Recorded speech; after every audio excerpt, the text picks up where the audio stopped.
Nous avons rapproché tourisme et sécurité dans cette émission ce soir, c'est parce qu'on a le sentiment, en effet, que le facteur sécurité est devenu déterminant dans le choix des voyages. Joseph Csicsik, quand on décide de faire un voyage, on pense aussi délinquance, pickpocket et bien sûr, malheureusement, terrorisme. Absolument. Alors évidemment, le premier critère, c'est plutôt le budget. Ça sera toujours le budget, c'est un critère économique. Mais la sécurité est extrêmement importante. Et on a vu grimper cette année dans le baromètre d'Europe Assistance la peur qui est montée, donc la demande de sécurité, qui a gagné 10 points sur le marché français, 18 points sur le marché italien. Et c'est une enquête qui a été faite avant les attentats de Sousse en Tunisie. Ouais. Donc ça montre à quel point ça devient très important. Le baromètre d'Europe Assistance, donc une société d'assistance qui assure la sécurité ou le rapatriement en cas de besoin, c'est un baromètre qui fonctionne... Depuis 15 ans. C'est-à-dire qu'il se pose la question de savoir sur quels critères les gens choisissent leur voyage ? Sur des tas de choses, combien de temps ils partent, combien ils dépensent, où ils vont. Ils suivent ces évolutions depuis 15 ans, donc on a quand même du recul par rapport au comportement touristique. Et c'est fait sur 8 marchés, pas seulement le marché français. Christophe Naudin, vous qui avez une vision globale de l'évolution de la criminologie. La problématique, c'est qu'aujourd'hui, les gens recherchent surtout des endroits stables, c'est-à-dire des endroits où ils ont une certaine stabilité politique qui a été perdue, notamment dans les pays du Maghreb, on l'a cité, avec la révolution, les révolutions arabes, le printemps arabe. Donc évidemment, toute cette zone que l'on a considérée comme délivrée d'un certain nombre de dictateurs, etc., en fin de compte, elle s'est effondrée parce que les gens qui étaient au pouvoir avant assuraient une certaine stabilité. Et il y a un report de choix des destinations aujourd'hui vers les Antilles qui avaient été abandonnées ou vers d'autres pays européens qui étaient beaucoup moins, beaucoup moins visités, mais pour lesquels il y a une liaison terrestre immédiate qui fait qu'on a beaucoup moins peur et qu'on se dit s'il y a le moindre problème, je peux revenir. Il y a aussi un facteur qui est très important, c'est le facteur de l'isolation, quelque part. C'est-à-dire que quand vous êtes dans un endroit et que vous devez prendre l'avion qui est également un vecteur de menace avec le terrorisme, eh bien, vous demandez toujours si vous allez pouvoir revenir. Il y a des endroits pour lesquels c'est beaucoup plus fiable, les États-Unis, l'Amérique du Nord, etc. On sait qu'on peut revenir facilement. C'est pas le cas, effectivement, quand on est en Afrique, quand on est au Maghreb ou quand on est au Moyen-Orient. Jean-Pierre Lozato-Giotard. Oui, en ce qui concerne le problème de la sécurité dans le tourisme en général, dans notre centre, nous avons suivi l'évolution. Et je vais résumer très vite. De 1997 à 2005, on a eu, je vous le rappelle, plusieurs attentats. Je rappelle, c'était Marrakech, c'était Luxor, donc déjà des coups de semonce. Mais on peut dire que jusqu'en 2005, ça n'a pas affecté beaucoup le tourisme. Par contre, de 2005 à aujourd'hui, ce que nous constatons, c'est que la périodicité des attentats a tendance à se réduire. C'est-à-dire qu'avant, on avait un attentat tous les 4 ou 5 ans. Maintenant, on arrive à des périodes... C'est raccourci. Voilà, ça se raccourcit. Et surtout, c'est qu'on n'avait jamais vu jusqu'à présent, ou très peu, ça s'était passé quand même à Sharm el-Sheikh il y a quelques années. En Égypte. On n'avait jamais vu quand même arriver un terroriste et puis tuer des gens sur une plage directement. On peut dire que cette donnée-là, évidemment, joué. Et une deuxième donnée qui va accentuer le phénomène, c'est évidemment le phénomène de l'islamisme, de Daesh, de la Syrie. Et donc il y a deux phénomènes en même temps, si j'ose dire. Un terrorisme qui s'exporte sur les touristes et qui tue les touristes. Alors du coup, c'est vrai que beaucoup de touristes aujourd'hui, on l'a vu dans les petites enquêtes que nous avons menées de notre côté, le problème sécuritaire qui était 10e, 12e, 13e, mais il devient 2e, 3e. Alors le budget reste toujours un élément numéro 1, je suis tout à fait d'accord, bien entendu, mais le problème sécuritaire se pose de plus en plus. Mais comme le disait notre ami criminologue, il est vrai qu'il y a des destinations qui sont moins touchées. Et on dit que si on va aux États-Unis, au Canada, bien que, je dirais bien que. Ouais. Alors, comment vous le comparez, vous le voyez, vous l'observez à travers votre comparateur, les différents voyages ? La réaction du public. Oui, je rejoins ce qui a été dit. Alors, je pense que déjà avant 2005, en Égypte, on avait eu des attentats. Donc, il y a eu la vallée des rois, déjà, donc la vallée des reines. Donc, il y a eu du mitraillage. Il y avait 2001, évidemment. là où je rejoins donc Jean-Pierre, c'est que évidemment ça c'est la fréquence maintenant, donc n'est plus du tout la même, et puis surtout ça se déporte, ça va très vite, ça change de pays tout le temps, et donc c'est vrai que cette géopolitique, le monde est devenu fou. Et donc pour évidemment donc, le touriste lambda, pour le candidat au voyage, c'est évidemment extrêmement compliqué de s'y retrouver. Hein. Les cartes changent tout le temps, il suffit de prendre la carte du Quai d'Orsay. Je rappelle qu'il y a encore 8 mois, on nous fait une carte, il y avait 41 pays qui étaient considérés donc, comme interdits, et ces 41 pays, c'était quasiment la carte du tourisme pour les tour opérateurs français, donc pour les candidats au voyage. Donc c'est vrai que tout ça est extrêmement compliqué. D'ailleurs, du reste, on en dira un mot, les grands acteurs souffrent, parce que c'est très compliqué pour eux de s'organiser. Qu'est-ce que vous appelez les grands acteurs? Les grands acteurs du voyage, c'est-à-dire les agences de voyage, les tour opérateurs. Aujourd'hui, les grands tour opérateurs français donc, ont beaucoup de mal effectivement à s'y retrouver. Surtout ceux qui anticipent donc, les saisons en achetant des chambres d'hôtel par avance, en mettant des avions donc, pour vendre leurs produits. En permanence, ils doivent réadapter leur offre, et c'est devenu effectivement donc, extrêmement compliqué. Moi, ce que je dirais, c'est que il faut essayer de comprendre et de revenir à la source. Pourquoi on a effectivement donc ce phénomène? Parce que les terroristes en question, qu'ils s'appellent Daesh ou Al-Qaïda, ont bien compris qu'il fallait taper au porte-monnaie et au cœur effectivement donc, de ce qui faisait la richesse de ces pays. Le tourisme, c'est en général entre 7 et 12% du PIB des pays qui sont aujourd'hui donc en voie de déstabilisation. En s'attaquant au tourisme, on s'attaque à un pan entier de cette économie. Vous prenez l'Égypte, prenez la Tunisie, prenez le Maroc. Sans le tourisme, ces pays ont quasiment aucune chance de pouvoir survivre et se développer. Et donc c'est bien ça l'objet. C'est pas d'attaquer le touriste ou le tourisme, c'est d'attaquer effectivement donc ces pays, de les déstabiliser pour effectivement prendre ensuite évidemment donc le pouvoir sur les pays en question. Et donc c'est ça qui a vraiment aujourd'hui donc changé. De la part des terroristes, il y a une volonté de réduire les échanges culturels et finalement de part et d'autre. C'est vrai. Il y a peut-être deux formes ou trois formes de terrorisme, je voudrais rappeler.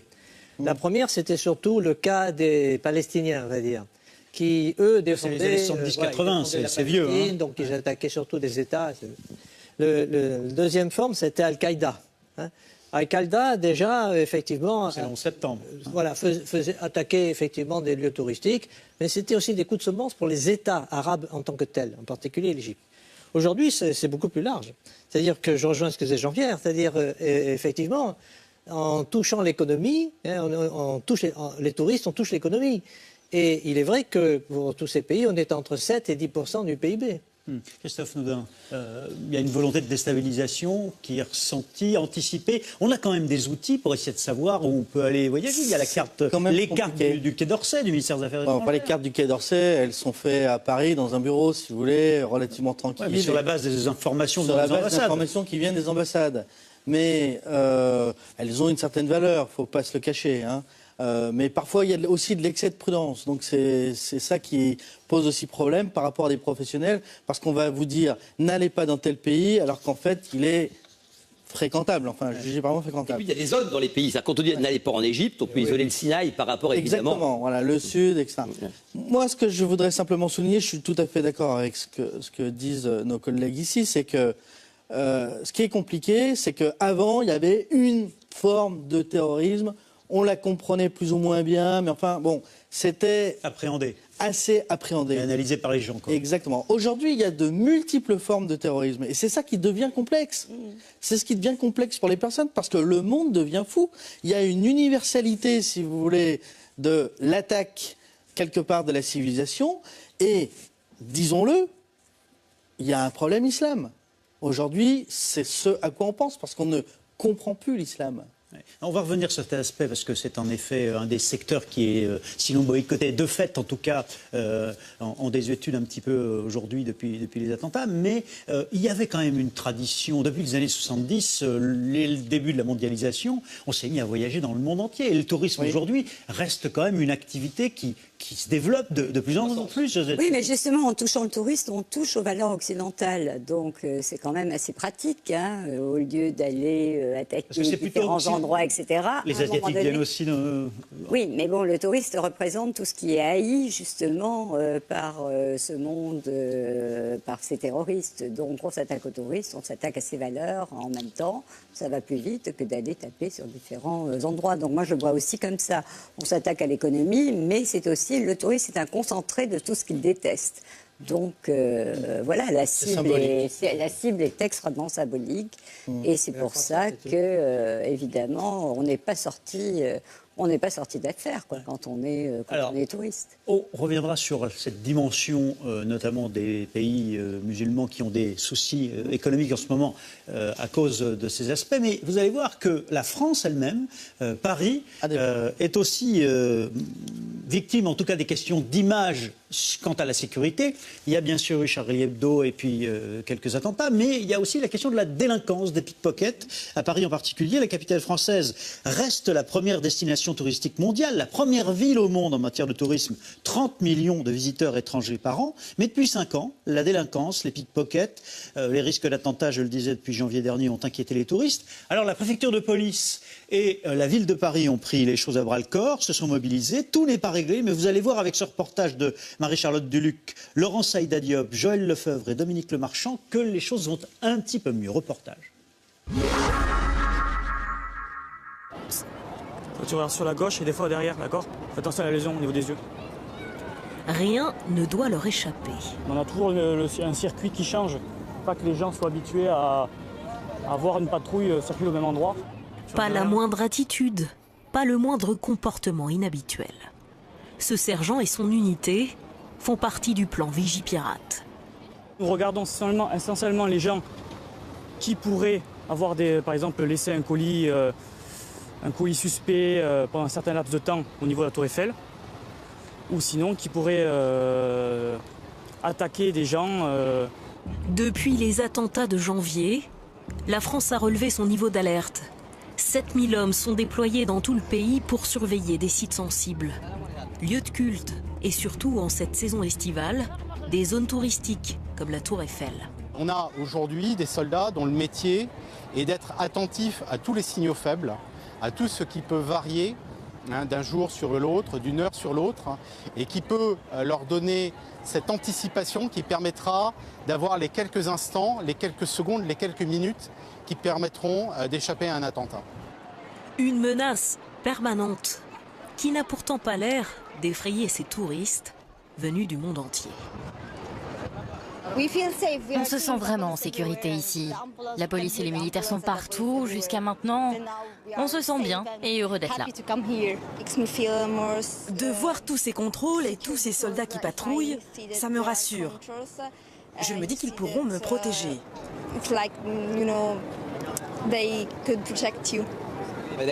Il y a toujours un risque. C'est pas pour ça qu'on doit s'enfermer. Paris est une superbe ville, c'est mon 3e jour et je me sens très en sécurité. Il y a plein de patrouilles, ils font un bon boulot. J'ai entendu plein de mauvaises choses sur Paris. Mais moi, ce qui me fait le plus peur, ce sont les pickpockets et les vols. Et oui, car Paris l'été, c'est plus de 30 millions de touristes. Des visiteurs qui profitent en toute insouciance des joies de la capitale, sans se douter que pour certains, ils sont de véritables cibles. J'ai été agressée là-bas. On m'a volé mon téléphone. Ils me l'ont carrément arraché. Il y avait 2 garçons et 2 filles. Ça s'est passé sur ce trottoir. Olivier et ses collègues font partie des 26 000 policiers mobilisés pour assurer la sécurité des touristes. Des brigades de rollers, de VTT, des agents qui opèrent en plein cœur de la capitale. Donc on cherche 4 pétitionnaires filles, Rome. Ah non. Et là on a des filles. Je prends la voiture Thierry, je m'occupe des filles. Visiblement, venez là, tout de suite. Tout de suite. Les touristes américains ont été victimes de la fameuse arnaque à la pétition. C'est un téléphone ou c'est un portefeuille? Non.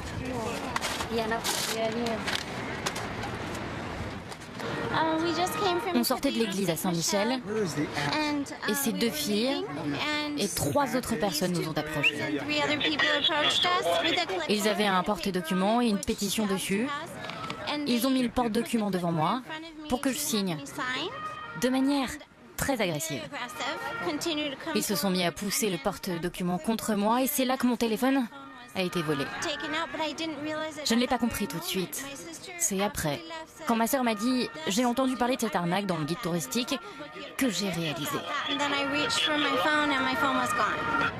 Arnaque à la pétition, vol de portefeuille, vente à la sauvette. Pour ces policiers, c'est un peu le quotidien. C'est limite, c'est pas nos amis qu'on invite à nos barbecues l'été tellement on les connaît. Donc oui, on peut dire que c'est un jeu de chat et la souris journalier. L'insécurité est un véritable problème pour les touristes dans la capitale et la raison d'une certaine désaffection ces dernières années. Mais Paris tente de redorer son blason. Les vols dans les zones touristiques ont même baissé de plus de 10% en 2014. Ouais, alors il y a l'arnaque à la pétition, il y a l'arnaque au ticket de métro pour essayer de passer la Seine il y a quelques jours en plein Paris. Des touristes chinois ou maghrébins se sont fait agresser parce qu'ils refusaient de laisser passer quelques jeunes venus de l'Est pour rester politiquement corrects. Bon, c'est des choses qui arrivent, on le voit bien, et on voit bien que beaucoup de touristes dans ce reportage nous disent bon, on ne va pas s'enfermer, il y a toujours des risques. Mais tout de même, on a vu le touriste chinois, lui, nous dire oui, je suis inquiet quand même, et Paris a une image qui n'est pas très bonne sur cette... quelle est la réalité de la baisse ou non du tourisme asiatique à Paris, Jean-Pierre Si. On a quand même effectivement des baisses de visas. Ça, c'est une réalité. Venant de Chine. Venant de Chine. De demande de visa. Demande de visa. Et les Chinois que nous connaissons, et en particulier des tour opérateurs chinois, disent carrément à leurs clients, attention, faites attention, ils mettent en garde. C'est-à-dire qu'en termes d'image, on en prend un sacré coup. Absolument. Parce que je vous assure qu'autrefois, on disait toujours que Naples, c'était dangereux, que tel endroit était dangereux. La France n'était pas connue du tout pour ça.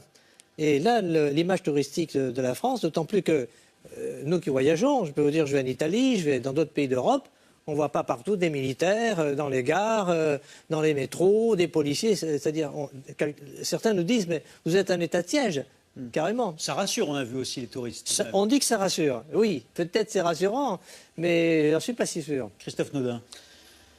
C'est très compliqué. Alors c'est vrai que les Chinois, ils sont très touchés pour beaucoup de raisons. Pourquoi ? Pour quelle raison ? D'abord, culturellement, ils ont beaucoup de cash sur eux. Et quand ils viennent, beaucoup de liquide. Quand ils viennent en Europe, ils viennent pour faire des achats importants. Donc, évidemment, les voleurs le savent et ils s'attaquent principalement aux Chinois, aux Japonais, aux Asiatiques de façon générale. Mais il y a aussi un deuxième facteur, c'est que leur langue est complexe et nous n'avons pas en France de policiers qui sont capables, si vous voulez, de faire la traduction ou de les rassurer ou de les aider, etc. Ni même de coopération policière, comme c'est le cas avec certains pays où on a des policiers qui viennent de toute l'Europe et qui peuvent traiter leurs touristes. On n'a pas le cas avec les Chinois. Ça va venir peut-être un jour, mais aujourd'hui, ce n'est pas le cas. Tout le monde est inquiet aujourd'hui. Les touristes à l'international sont inquiets.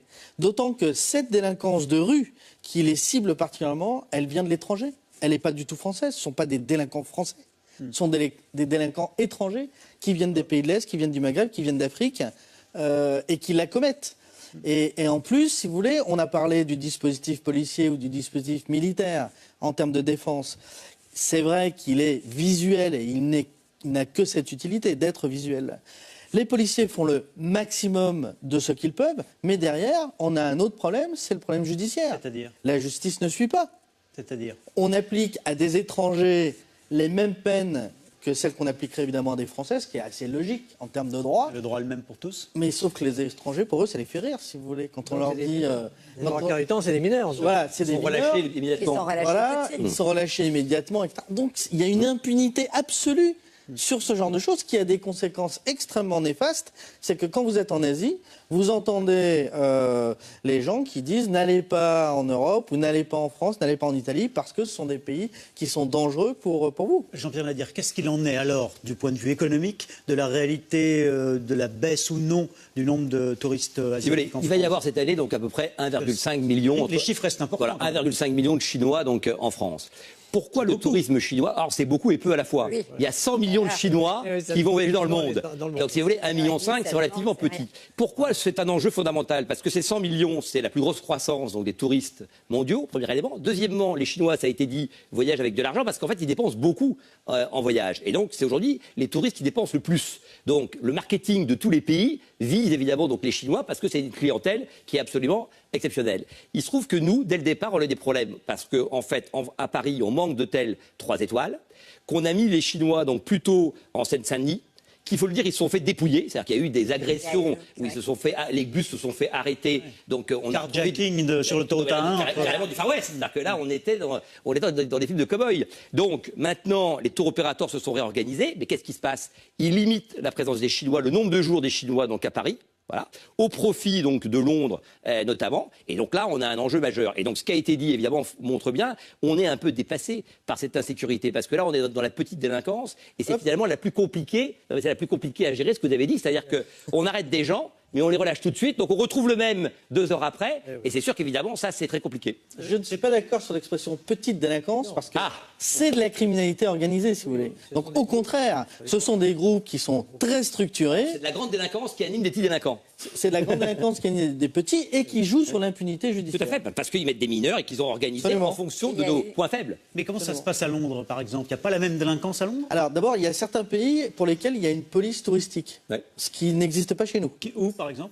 En Égypte, par exemple, vous avez une police touristique. Au Brésil, au Maroc, oui. Ok, vous voyagez tous, mais très bien. Mais Rio est un très bon exemple, parce que Rio, il y a 10 ans, on vous disait n'allez pas à Rio. Hyper sécurisé. Josette connaît bien, Josette Sissic. Oui, Rio est complètement sécurisé dans les endroits touristiques, c'est-à-dire Copacabana, Ipanema, etc., les plages, où vous avez la présence effective de policiers, donc qui vous sécurisent énormément. Ça a été le cas au Maroc, on vient de le dire. À un moment donné, c'était intenable, Marrakech.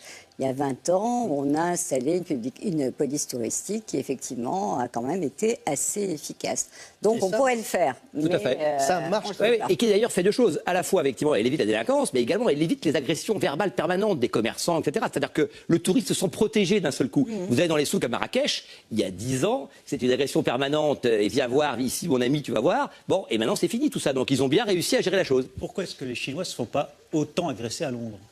Parce que la police est beaucoup plus rude déjà quand on attrape quelqu'un et qu'il y a une peine, il y a une peine réelle, si vous voulez, sur les délinquants. Il y a aussi un fait géographique, c'est qu'il est plus difficile pour les groupes organisés qui viennent d'Europe de l'Est d'aller à Londres. Oui.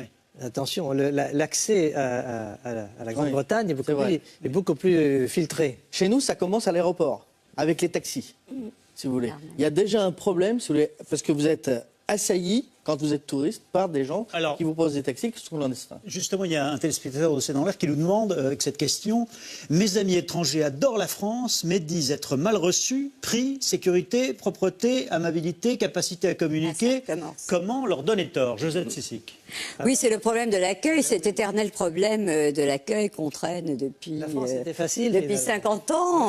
Voilà, on a retrouvé d'ailleurs des... C'est encore vrai aujourd'hui parce que les efforts... Alors, c'est pas exactement la vérité. C'est une image qui nous poursuit. Mais la réalité a quand même, c'est très difficile de changer des images. Donc effectivement, on continue à fonctionner sur ce cliché du mauvais accueil. Or moi, j'avais eu la possibilité de faire une étude en 2009 pour l'Office du tourisme de Paris, une étude qualitative. On a interviewé énormément de touristes français, étrangers, d'affaires, pas d'affaires, etc.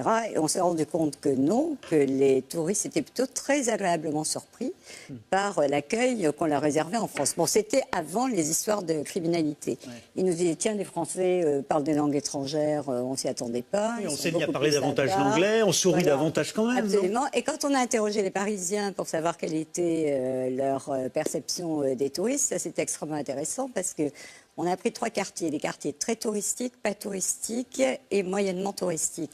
Dans les pas touristiques et moyennement touristiques, ils ont dit des choses extrêmement jolies sur les touristes. Ils ont dit ça détend l'atmosphère, ça donne un air de vacances à la ville, ça nous valorise, sans parler de l'apport économique.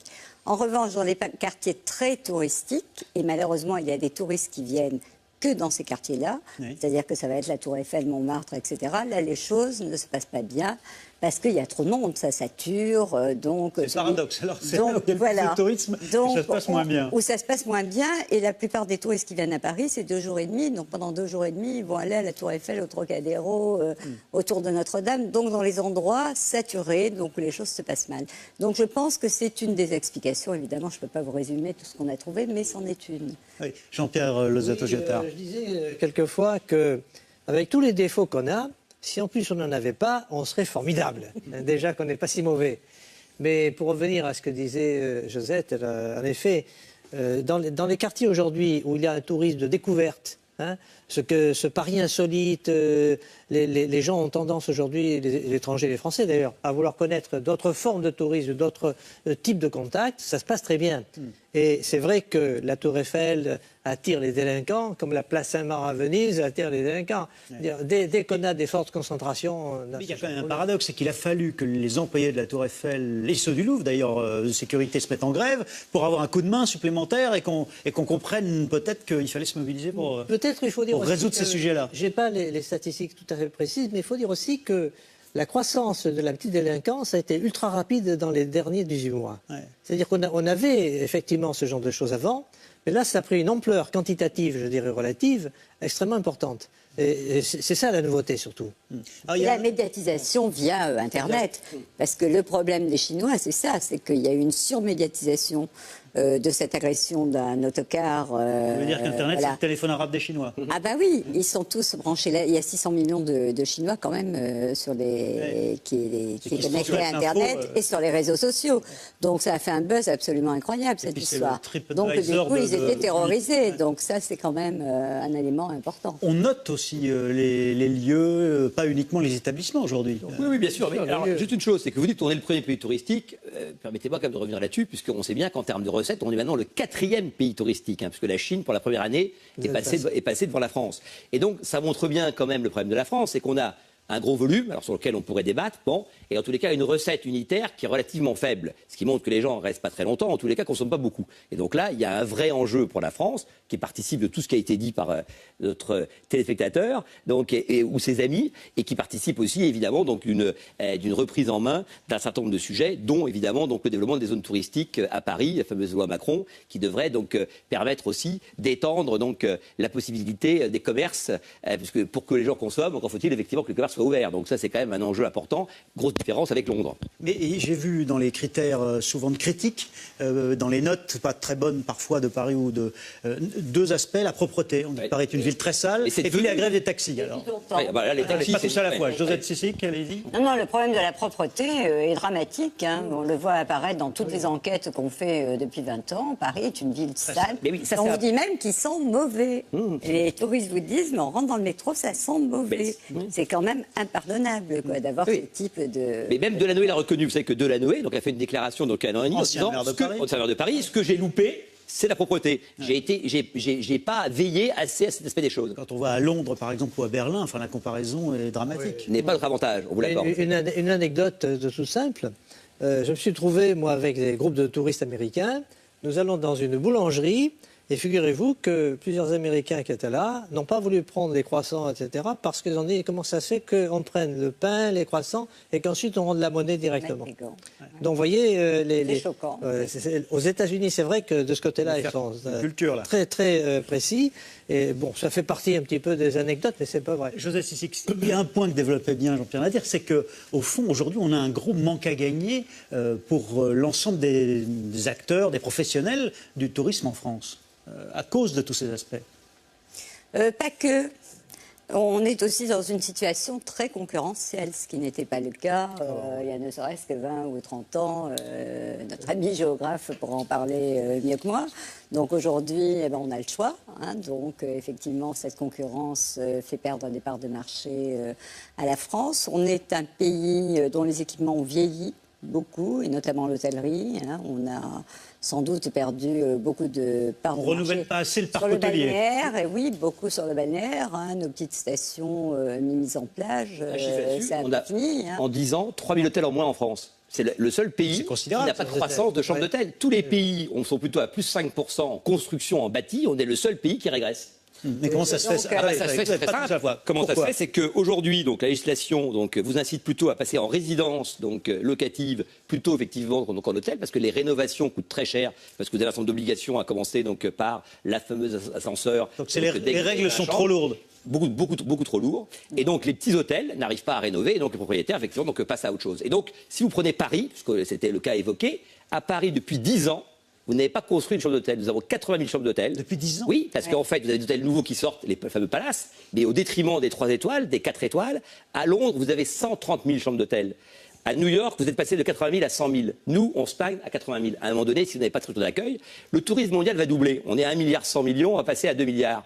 On va les mettre où? C'est-à-dire que déjà, il y a un vrai enjeu déjà de créer une dynamique de construction. Jean-Pierre Lozatto-Giotard, il y a un objectif qui a été fixé par Laurent Fabius, ministère des Affaires étrangères, c'est 100 millions de touristes en France, alors qu'on est vers 80, pour 2020. Comment on va faire pour les atteindre? Alors écoutez, moi je crois que la situation est beaucoup plus complexe que ce qu'elle apparaît.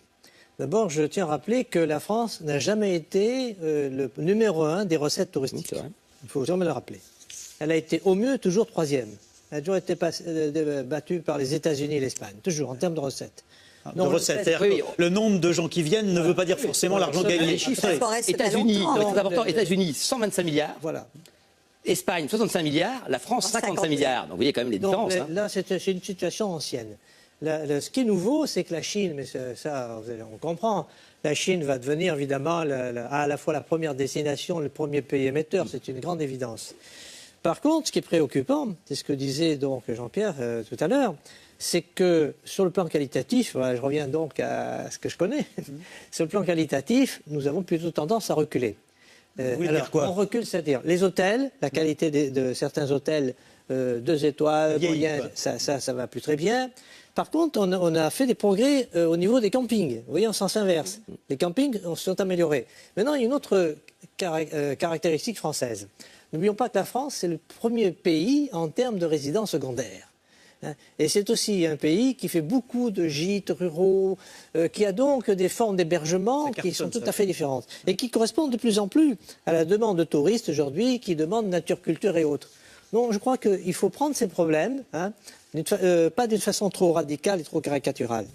Mais c'est vrai qu'en termes qualitatifs, nous sommes très préoccupés au ministère. Et on oublie quand même le problème de prix. La France est un pays où la brasserie, d'abord, est extrêmement chère.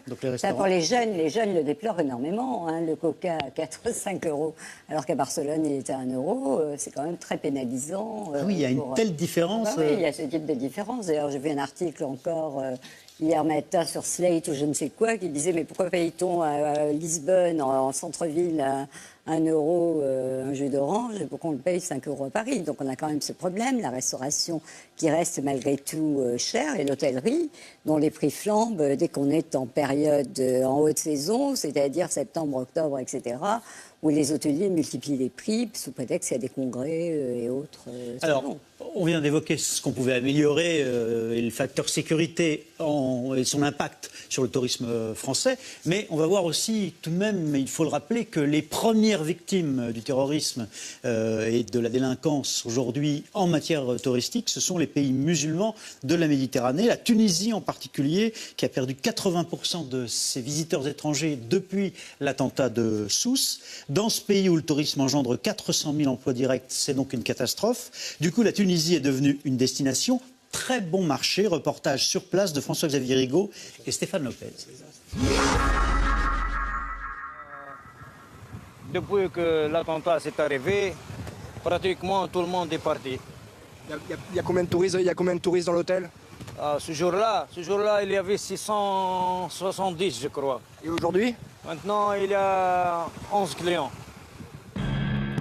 Un mois après cet attentat revendiqué par Daesh, qui a coûté la vie à 38 personnes, dont 30 Britanniques sur cette plage de Sousse, les touristes ont déserté la Tunisie. Aujourd'hui, sur les plages, on croise plus d'hommes en armes que de touristes étrangers. Officiers en civil, quad, police maritime, garde montée, les forces de l'ordre sont omniprésentes. Les autorités tunisiennes veulent rassurer les touristes. On va et vient toujours, tout le temps. C'est notre travail pour la sécurité des touristes. Oui, ça rassure, oui, tout à fait. C'est vrai qu'on se dit ils sont là s'il y a quelque chose. Maintenant, ça peut être juste quand ils vont pas être là qu'ils vont être... Mais non, je pense que ça rassure, tout à fait. Parce qu'il y en a partout, en fait. Malgré cet important dispositif de sécurité, la Tunisie peine à attirer les étrangers. Le jour de l'attentat, il y avait 26 000 touristes dans la cité balnéaire. Aujourd'hui, à peine 2 000, soit 5% de la capacité hôtelière. Pourquoi? Juste à cause d'un seul fou qui a tiré sur la plage? Non, il faut venir en Tunisie. J'adore la Tunisie. On adore la Tunisie. Le soleil brille, c'est top. Vous n'avez pas changé vos plans après ce qui s'est passé? Non, bah non, pas de raison de changer, justement. Enfin, il n'y a pas... Je veux dire, on a eu des attentats sur Paris, il y en a eu ailleurs. Après, oui, on est juste à côté. Les premières réflexions des gens autour de nous, ça a été justement, vous y allez quand même. De toute façon, on est à l'abri nulle part. Hein, je veux dire, déjà, on a pris l'avion pour venir, avec les événements d'avant, donc... Les policiers contrôlent aussi les points d'accès à la station balnéaire. Barrages filtrants, contrôle et fouille des voitures.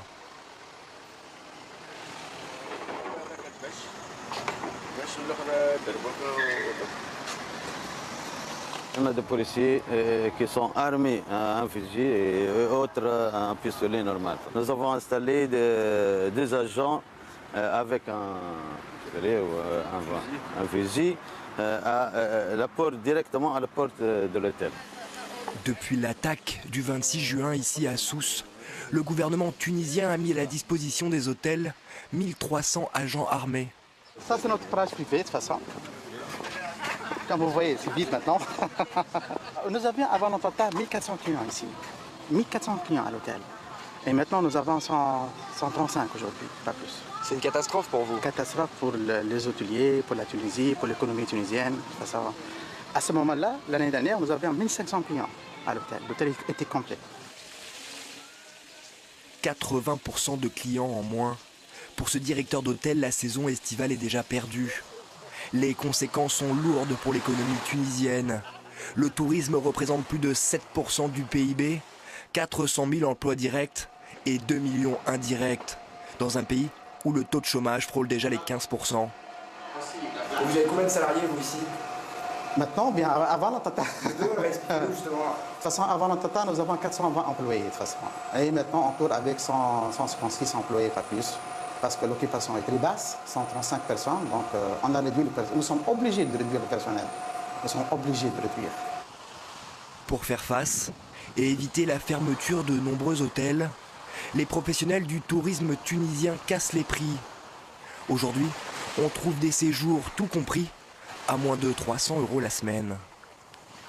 Voilà, alors l'eau est chaude, le soleil est là et certains touristes qui y retournent font de bonnes affaires. Mais question SMS, question d'un téléspectateur de C'est dans l'air, se peut-il que la déstabilisation de certains pays arabes ait pour but de repousser les touristes? Il y a une stratégie...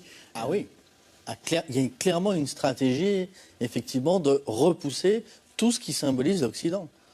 Et tout ce qui symbolise la mécréance. Mais là, il s'agit de déstabiliser l'économie de ces pays-là, surtout. Aussi. Mais pourquoi? Parce qu'on considère que les musulmans qui soutiennent ou qui aident cette industrie sont eux-mêmes des mécréants et qu'il faut lutter contre eux. Les premières victimes du terrorisme en général, ce sont les musulmans, les plus importantes. Et ce qui est compliqué, c'est que on essaye de mettre en place tout un tas de mesures qui sont illusoires, il faut quand même être clair. On a deux types de menaces aujourd'hui terroristes. On a le vecteur extérieur, qui vient frapper, c'est généralement très organisé, c'est pensé, etc.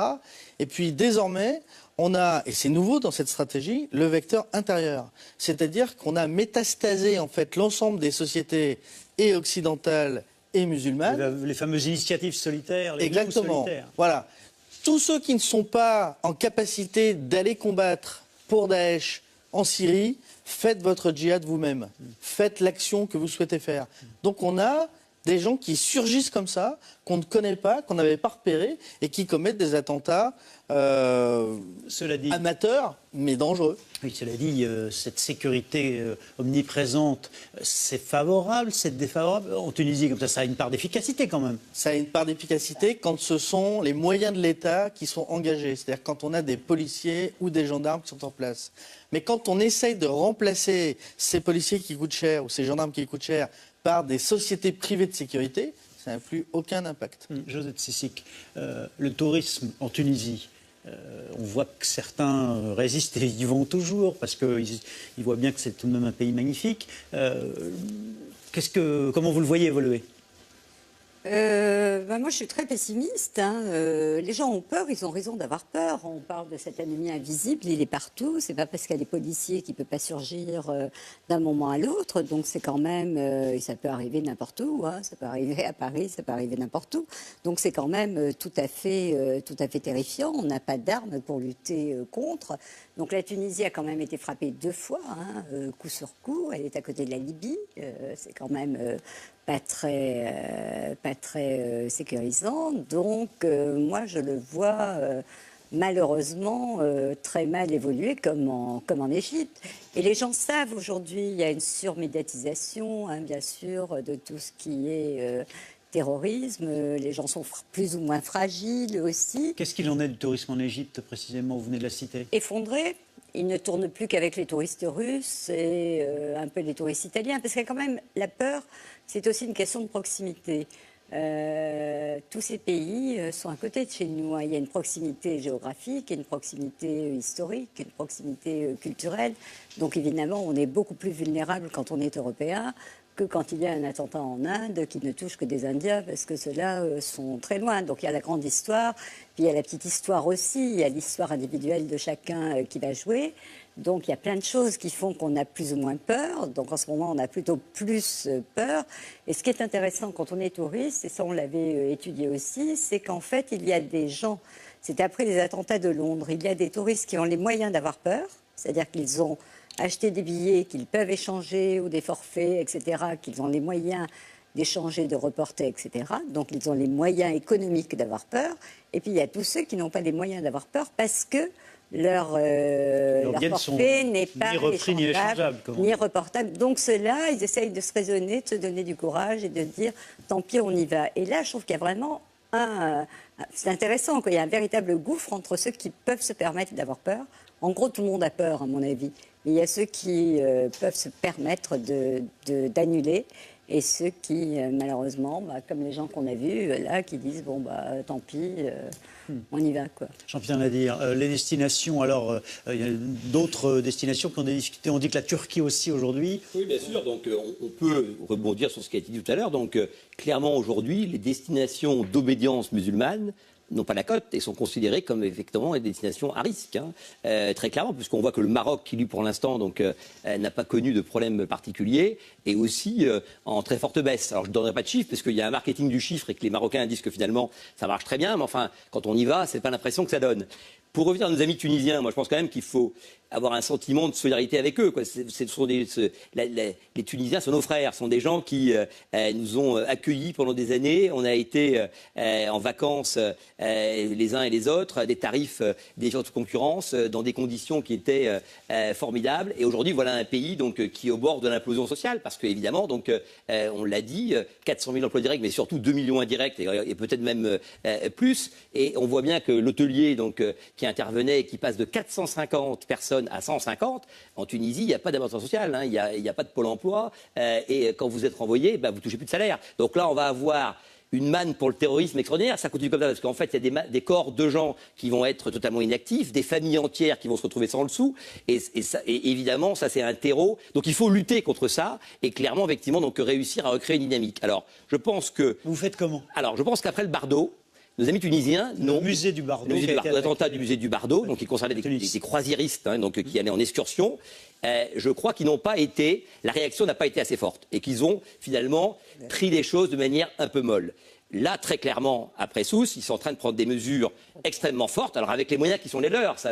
Évidemment, donc, la Tunisie n'a pas, par exemple, l'armée égyptienne, donc ils ont des moyens beaucoup plus faibles, mais la France, manifestement, est en train de les aider. On va investir à leur côté, parce que de toute façon, la frontière d'après, c'est nous, donc on a tout à fait intérêt.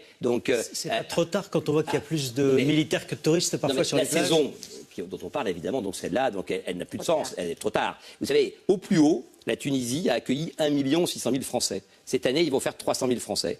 Les seuls clients qui vont réussir à développer, c'est les Algériens, qui vont venir en masse, donc à des tout petits prix, mais qui évidemment donc, seront des contributeurs assez modestes à l'économie égyptienne. Par contre, en nombre, effectivement, donc, ils vont faire un score important. Je rappelle juste que les Anglais n'y vont plus, il y a interdiction pour les Anglais, les Belges n'y vont plus, donc les Hollandais non plus. Donc déjà, si vous voulez, ces marchés sont coupés.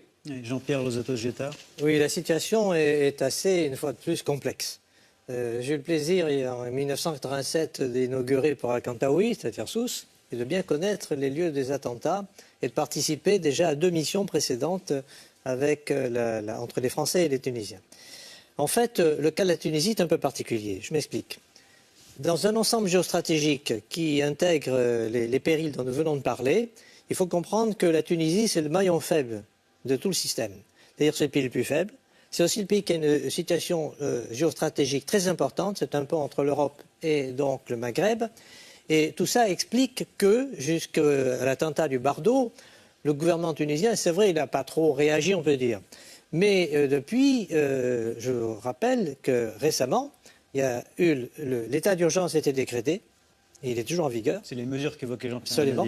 D'autre part, ce sont des militaires et des policiers aujourd'hui qui sont chargés de la sécurité. Et l'Algérie est solidaire pour une raison qui est une raison non pas très touristique. C'est que les djihadistes sont effectivement dans la montagne, tout près de la frontière algérienne, et que les Algériens eux-mêmes sont en lutte contre les djihadistes. Et par conséquent, l'aide qu'apportent les Algériens, alors ils nous disent, nos amis algériens, et je tiens à le dire parce que j'ai des liens très précis avec eux actuellement, non, ils nous disent, écoutez, nous on est là surtout pour essayer de faire un barrage de djihadistes. Alors on va essayer de faire en sorte que des touristes algériens puissent y aller, mais la situation effectivement est extrêmement difficile. Il faut rappeler aussi que l'Algérie, par rapport au Maroc, à l'Égypte et autres, c'est le pays qui fournit le plus de djihadistes par le nombre d'habitants. C'est-à-dire qu'il y a en gros 3500 Tunisiens aujourd'hui dans les troupes de Daesh, ce qui est considérable si on fait le rapport à la population tunisienne. La Turquie aujourd'hui est une destination, alors on va parler de la Grèce dans un instant, mais une destination qui a vu chuter aussi. Mais qui va souffrir.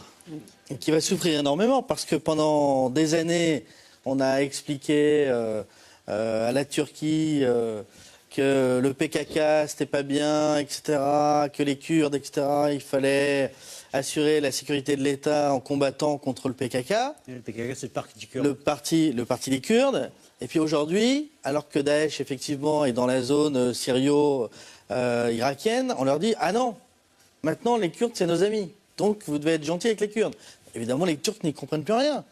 Du coup, la destination Turquie souffre énormément, puisqu'on sait que c'est un pays de transit pour aller vers la Syrie. Quels sont les touristes qui vont là-bas? Mais pourtant, aller à Ankara, aller à Istanbul, ça reste magnifique. Istanbul, oui. Istanbul, oui. Ankara, je ne suis pas certain. Parce que, voilà, dans nos statistiques, nous, de djihadistes, puisqu'on en parlait, c'est très intéressant, des gens qui vont en Syrie, on arrive à comptabiliser les gens qui sont en Syrie. Par contre, ce qu'on ne comptabilise pas du tout, c'est les familles entières qui partent en Turquie et dont on ne sait pas si elles passent ou non la frontière. Pour rejoindre Daesh. Pour rejoindre Daesh. Donc ceux-là, ils sont considérés comme des touristes. Donc évidemment, le tourisme, il est en train de changer, il est en train de se modifier. Il y a une vague comme ça de gens qui quittent certains pays d'Europe, et la France en particulier, pour aller s'installer d'abord en Turquie avant de passer ensuite en Syrie. Absolument, absolument, et qui est beaucoup plus importante que ce qu'on croit. Mais vous parlez de famille? Oui, je parle de famille, parce que les gens ne partent pas tout seuls. On a l'impression, quand on nous dit il y a 1600, 1700 combattants, etc., que les gens ils partent tout seuls, etc. Mais ce n'est pas du tout vrai. En fait, il y a des familles entières qui partent. Parfois, on laisse la femme et les enfants à la frontière, et puis on va combattre, et on revient quelques mois plus tard. Parfois, tout le monde passe à l'intérieur. C'est beaucoup plus compliqué que ce qu'on croit. Et il y a une chose qui est certaine, c'est que les statistiques que l'on a sur le sujet sont mauvaises. Parce que le paramètre de choix... Elles sont fausses, ça vous voulez nous dire? Oui, elles sont fausses, voilà. Le paramètre de choix... Alors, si vous voulez, on pourrait dire qu'elles sont vraies parce qu'on va choisir un critère... Elles sont déjà pas très rassurantes, hein, excusez-moi. Mais... On est là pour dire la vérité. Ouais. La vérité, c'est qu'aujourd'hui, on ne sait pas combien de gens, on va parler de la France, français, combattent là-bas. On le sait un petit peu mieux pour ce qui concerne l'Algérie, pour ce qui concerne la Tunisie, effectivement, parce que les effectifs sont beaucoup plus importants. Alors, oui, allez-y. Donc, je vais compléter en ce sens que les services français essayent de... Services secrets, les services de sécurité. De renseignement, on va dire. Les services de renseignement essaient de savoir à peu près. Si on prend le cas de la Côte d'Azur, que je connais plus particulièrement, je peux vous dire qu'on connaît pertinemment les familles en question. Elles sont identifiées. Et effectivement, on a vu tout d'un coup, du jour au lendemain, des familles entières partir vers la Turquie. Alors, quand on sait que c'était des familles islamistes, on s'imagine qu'elles ne sont pas allées se baigner en Antalya. Juste un tour de table, je dirais, sur ce... Alors là, je vous demande, j'allais dire, de vous mouiller. C'est-à-dire, qu'est-ce que vous conseillez tout de même aujourd'hui aux touristes français dans ces pays-là? Est-ce qu'on peut aller, si on souhaite le faire, en Tunisie? Vous disiez qu'il faut y aller, au Maroc bien sûr, en Turquie, en Égypte, le Liban, parce qu'il y a le Liban, Oman, la Jordanie, qui sont des pays magnifiques et où... Alors, c'est tous les riches. pays. Alors, attendez, pas tous à la fois. Josette Sissic. Non, il y a quand même 2 types de pays musulmans. Hein. Il y a effectivement le Maroc, le Maghreb, etc. Bon, qui est très pénalisé par le terrorisme. Et moi, franchement, je conseille aux gens qui ont peur. Bon, je ne suis pas très autorisée pour donner des conseils, mais quand même, si on a peur, on n'y va pas parce que le danger est quand même là. Après, vous avez les autres pays musulmans qui sont les riches. Et ceux-là, comme par hasard, ne souffrent. C'est Dubaï, c'est Oman, c'est Abu Dhabi, c'est l'Arabie. L'Arabie Saoudite est parmi les premières destinations touristiques du monde. Hein. Je crois qu'elle est dans le top 10. Il y a beaucoup de tourisme en Arabie Saoudite. Ah oui, un tourisme d'affaires, mais enfin, il y a beaucoup. Et puis le pèlerinage. Il y a le pèlerinage à la Mecque. Il y a la Mecque, quand même. Donc ça fait grimper assez haut sur le podium. Bien sûr. Donc ces pays-là, comme par hasard, on les trouve, c'est les mille et une nuits, quoi. Hein. On ne pense même pas que ce sont des pays musulmans qui peuvent eux aussi, à un moment donné. Donc c'est assez étonnant comme il fonctionne. La Jordanie, le Liban, c'est trop proche de la Syrie ou... Bon, le Liban, pour des tas de raisons, c'est un pays... oui, d'accord, mais vous avez 1 million de réfugiés syriens, au Liban. C'est pas très sécurisant. Bon, puis ça peut éclater n'importe où, le Liban. Vos conseillers, vous, Jean-Pierre Nadir, qui surveillaient tous les voyagistes. Les conseilleurs ne sont pas les payeurs en la matière, donc on sait que c'est toujours très compliqué. Mais en tous les cas, personnellement, je pense que si on raisonne par zone, en Tunisie, je pense qu'on peut aller à Djerba, parce qu'encore une fois, donc, la zone qui a été touchée, Sousse pour El Kantaoui, est une zone beaucoup plus ouverte. Moi, je pense qu'on peut aller à Djerba. Je pense qu'en Turquie, on peut aller à Bodrum ou à Antalya. Ça me semble effectivement, donc aujourd'hui, encore une fois, je ne conteste pas tout ce qui a été dit. Et d'ailleurs, aujourd'hui, Antalya, vous avez 200 000 chambres d'hôtel. C'est-à-dire que c'est un tiers de la production française. Sur la Méditerranée. Hein. C'est un spot balnéaire qui est absolument incroyable, qui a connu de grandes heures et qui aujourd'hui, évidemment, donc depuis 3 ans, est en forte baisse, à la fois pour ce qui a été évoqué, mais aussi pour les prises de position d'Erdogan, qui n'ont pas toujours été très bien comprises donc, en Europe. Mais je pense qu'on peut effectivement y aller de manière relativement sécure. Et si vous voulez, de toute façon, il faut bien aller quelque part. C'est-à-dire qu'aujourd'hui, lorsque vous dites qu'on ne peut plus aller en Turquie, on ne peut plus aller en Égypte, on ne peut plus aller en Tunisie, on ne peut plus aller au Maroc, et on va où? Alors on va un peu au Portugal, on va en Espagne, mais c'est déjà plein partout, si vous voulez. Et donc il y a un moment donné où de toute façon, cette carte, il faut bien la reconsidérer. Alors on va voir que précisément, il y a un des pays qui était sur la sellette pour d'autres raisons. Il y a quelques semaines, c'est la Grèce. La Grèce qui est la grande bénéficiaire de cette inquiétude et de ce changement de choix, d'arbitrage, en tout cas dans la volonté de touristes d'aller ailleurs qu'en France cette année. La Grèce, donc malgré la crise économique, malgré les menaces de sortie de l'euro à un moment donné, malgré les rumeurs sur le fait qu'on ne pouvait pas tirer d'argent liquide en Grèce, eh bien, elle séduit les touristes. Et cette année, eh bien, elle cartonne même, si je puis me permettre l'expression, avec aussi de très bons prix. Vous allez le voir, reportage en Grèce, Barbara Steck et David Lemarchand pour C'est dans l'air. Au large d'Athènes, sur la route des îles, dans le regard des touristes, de l'émerveillement. Chaque année, ils sont de plus en plus nombreux à découvrir ou redécouvrir la Grèce. C'est magnifique et les gens sont très sympas et la nourriture est juste excellente. Surtout la nourriture. J'adore ça. Le climat est génial, tout est génial. On vient ici tous les ans pour 3 semaines, depuis 6 ans, donc on adore la Grèce. Première étape, sur l'île d'Égine, sauvage et pittoresque. Ici, la crise politique est venue bouleverser une saison qui s'annonçait record. De nombreux Grecs ont annulé leur voyage et les étrangers ont besoin d'être rassurés. Ils envoient des mails pour demander si tout va bien, s'ils pourront retirer de l'argent aux distributeurs, si les bateaux fonctionnent normalement.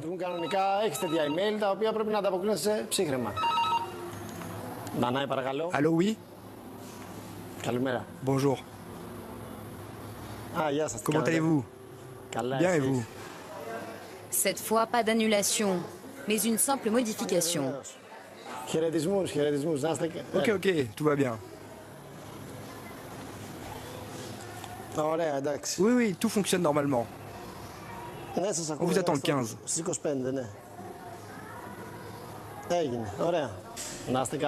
Au revoir, merci. Nous avons quelques annulations, mais ce qui a fortement baissé, ce sont les réservations pour la fin de l'été et aussi les réservations de dernière minute. Avec des prix cassés et des offres spéciales, cet hôtelier compte rattraper ce retard. Sur les plages, ça lézarde toujours autant au soleil. La crise ne change rien pour ces vacanciers qui ont pris leur disposition. Moi, j'étais au courant de la situation et des éventuels problèmes de retrait de liquide. Donc je suis venu avec plein de cash. Et on utilise notre carte de crédit dès que possible, donc pour moi, il n'y a pas de problème. Je ne vis pas là et je viens juste en touriste ici pour des vacances. Donc j'ai pas de problème avec tout ça. Pour ce plagiste, malgré un nouvel accord politique, l'avenir de la Grèce reste très incertain. Mais pour le tourisme, il n'est pas inquiet. Si l'accord ne marche pas et que la Grèce sort de l'euro, ce sera moins cher et plus compétitif. Une autre politique sera mise en place. Une politique qui ne sera pas basée sur Schengen. Une politique hors Schengen serait intéressante. C'est-à-dire que les touristes comme les Russes, les Chinois, les Indiens pourraient venir acheter et consommer en Grèce sans devoir attendre 2 mois pour un visa. De manière générale, je pense que l'Union européenne est une partie de nous, de notre ADN. Mais la manière dont cela fonctionne en ce moment, la seule chose qu'elle fait, c'est de freiner la croissance et de minimiser les libertés des êtres humains. Sur l'île voisine de Poros, ce restaurateur fait bonne figure. La clientèle est au rendez-vous, mais il a peur que les mesures exigées par les créanciers, en particulier la hausse de la TVA, mettent en danger le secteur. Une augmentation de la TVA dans la restauration et dans l'hôtellerie va avoir une influence sur le tourisme, car il y a des destinations comme la Turquie ou l'Italie où les taxes touristiques sont beaucoup plus basses.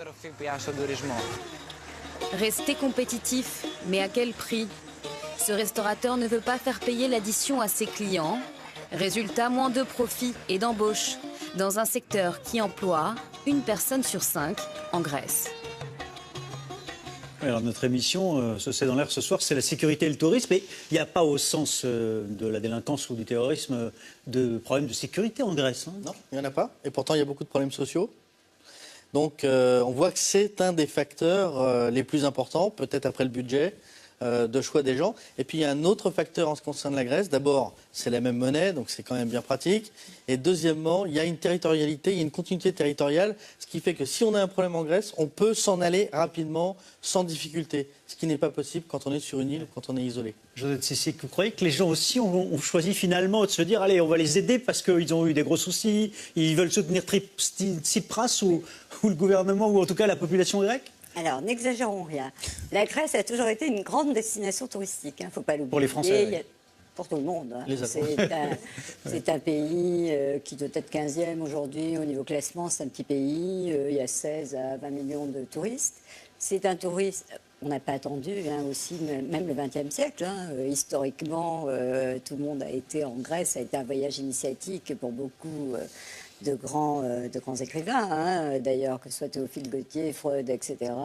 On allait en Grèce. Donc il y a quand même une histoire. Une racine culturelle européenne.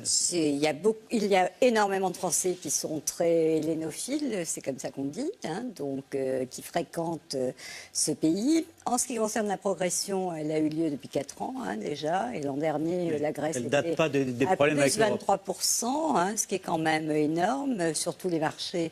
Et sur le marché français, où on est passé de 500 à 600 000, donc à peu près. Donc, ce n'est pas un phénomène nouveau. Alors que cette année, il y ait eu effectivement une envie de Grèce, parce que ce pays a été très médiatisé, a été très malmené par les médias européens. Et ça, les Grecs, moi j'étais en Grèce à ce moment-là, les Grecs l'ont très très mal vécu à un moment donné, d'entendre, de voir ce qu'on pouvait dire sur la Grèce.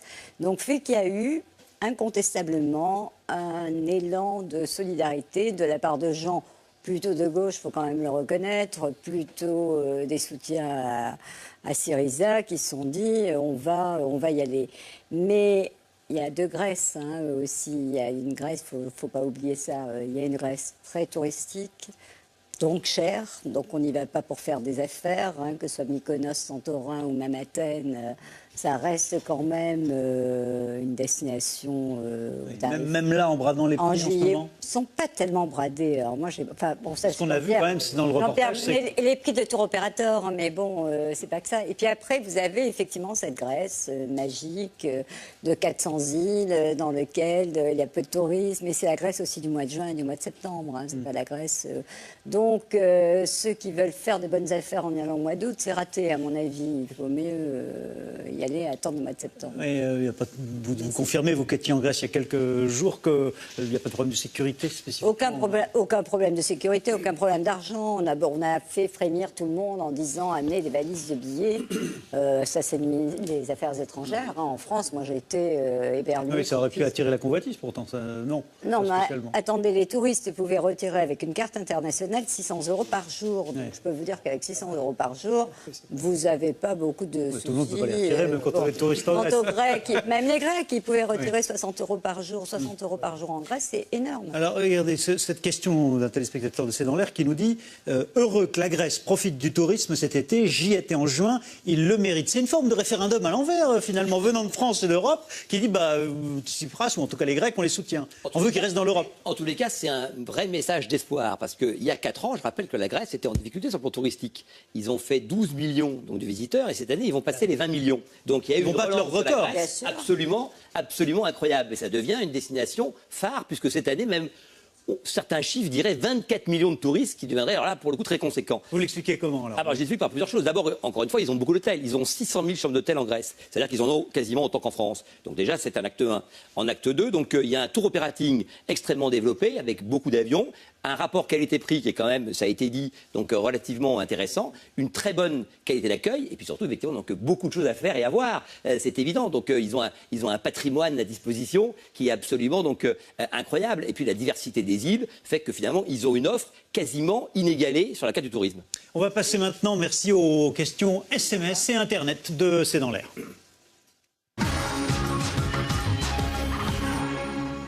Alors, première question, est-ce en raison de l'insécurité de certains pays méditerranéens que le tourisme de croisière, en revanche, est en plein essor? Alors, Jean-Pierre Lozato-Giota. Oui, le tourisme de croisière, on peut remarquer que depuis plusieurs années, il est en croissance très forte. Oui. Et, indépendamment de tout ce qui s'est passé. Et il y a un lien, là, quand même, avec cette question? Est-ce qu'il y a un lien?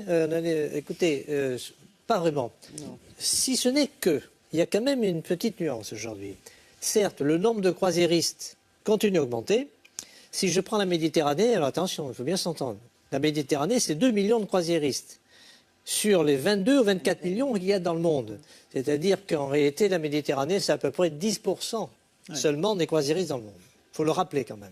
Mais la croissance est forte en Méditerranée. Ce que nous constatons, nous, aujourd'hui, avec notamment les fédérations des grandes sociétés de croisière, ce que nous constatons, c'est qu'actuellement, effectivement, ils ont tendance à éviter la Tunisie, à éviter les pays qui sont évidemment en danger. Leurs bateaux vont pas... Alors du coup, on a de nouveau des circuits qui se refont. Là.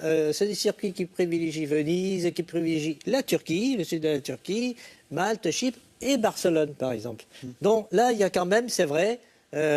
de nouveau, un New Deal, si on peut dire, des croisières. Autre question, Christophe Naudin. Il était question de faire appel à des policiers chinois dans la capitale, à Paris, il y a 1 an ou 2. Qu'en est-il? Et on en est à 2 policiers chinois, je crois. 2? Donc 2. Ouais. Il y en a un qui est à Marseille, un qui est à Paris. Ah, il n'y en a même pas 2 à Paris? Non, il n'y en a pas 2 à Paris, non. Mais on n'est pas, je veux dire, c'est pas dans ces termes-là, si vous voulez, qu'il faut faire de l'alibi. C'est une centaine de policiers chinois qu'il faudrait avoir, comme il faudrait avoir quelques centaines de policiers étrangers qui travaillent avec nos gardiens de la paix. Alors, question dans la foulée, je dirais, à quand une tolérance zéro comme à New York pour protéger nos touristes? Ça, c'est une question sociétale. Il y a des réponses politiques à apporter que je ne peux pas évidemment apporter. Mais ce serait la solution? C'est une des solutions. Il y en a d'autres. Il faut arrêter, par exemple, les bêtises écologistes de dire on éteint la lumière, etc., parce qu'on fait des économies. La lumière génère un sentiment de sécurité qui est extrêmement important pour les touristes, dans le métro et ailleurs. Et donc là, voilà, il faut travailler sur des choses simples comme ça, mais qui vont parfois à l'encontre des idées actuelles. Alors là, par exemple, un téléspectateur qui pourrait être un commerçant, par exemple, nous dit ne cherchons pas, il n'y a pas pire pour les touristes que l'insécurité. Je dirais même que la petite délinquance flingue le tourisme. C'est votre sentiment Oui, c'est ce qui a été dit. Vous qui suivez les tour opérateurs, vous avez le sentiment que ça reste un élément qui détermine leur stratégie commerciale? Oui, enfin, surtout effectivement donc, la géopolitique qu'on a longuement évoquée. Mais très clairement, je pense que ce qui a été dit là est tout à fait intéressant sur les deux Chinois. Ce qu'il faudrait, c'est qu'on ait une vraie stratégie touristique avec des chiffres, avec des ambitions, et qu'on dise on fait 55 milliards, on veut monter à 70 milliards, 15 milliards de plus. Pour ça, donc, on va investir dans des policiers, dans la propreté. Voilà, qu'on ait un programme. Vous savez, Bloomberg, pendant des années, chaque année au mois de janvier, maire de New York, donnait des chiffres. Il faisait une conférence de presse le 15 janvier, il disait cette année, on est à plus tant en termes de chiffre d'affaires, on a investi tant, etc., etc. Et cette politique zéro est née de ça. C'est ce qui manque en France, une vision chiffrée. Jean-Pierre, vous êtes Oui, je suis tout à fait d'accord là-dessus. La France a eu la chance de faire un tourisme facile, on va dire, pendant des années. Aujourd'hui, c'est fini. Aujourd'hui, nous sommes en concurrence internationale, que ce soit en qualité, que ce soit en termes techniques et autres.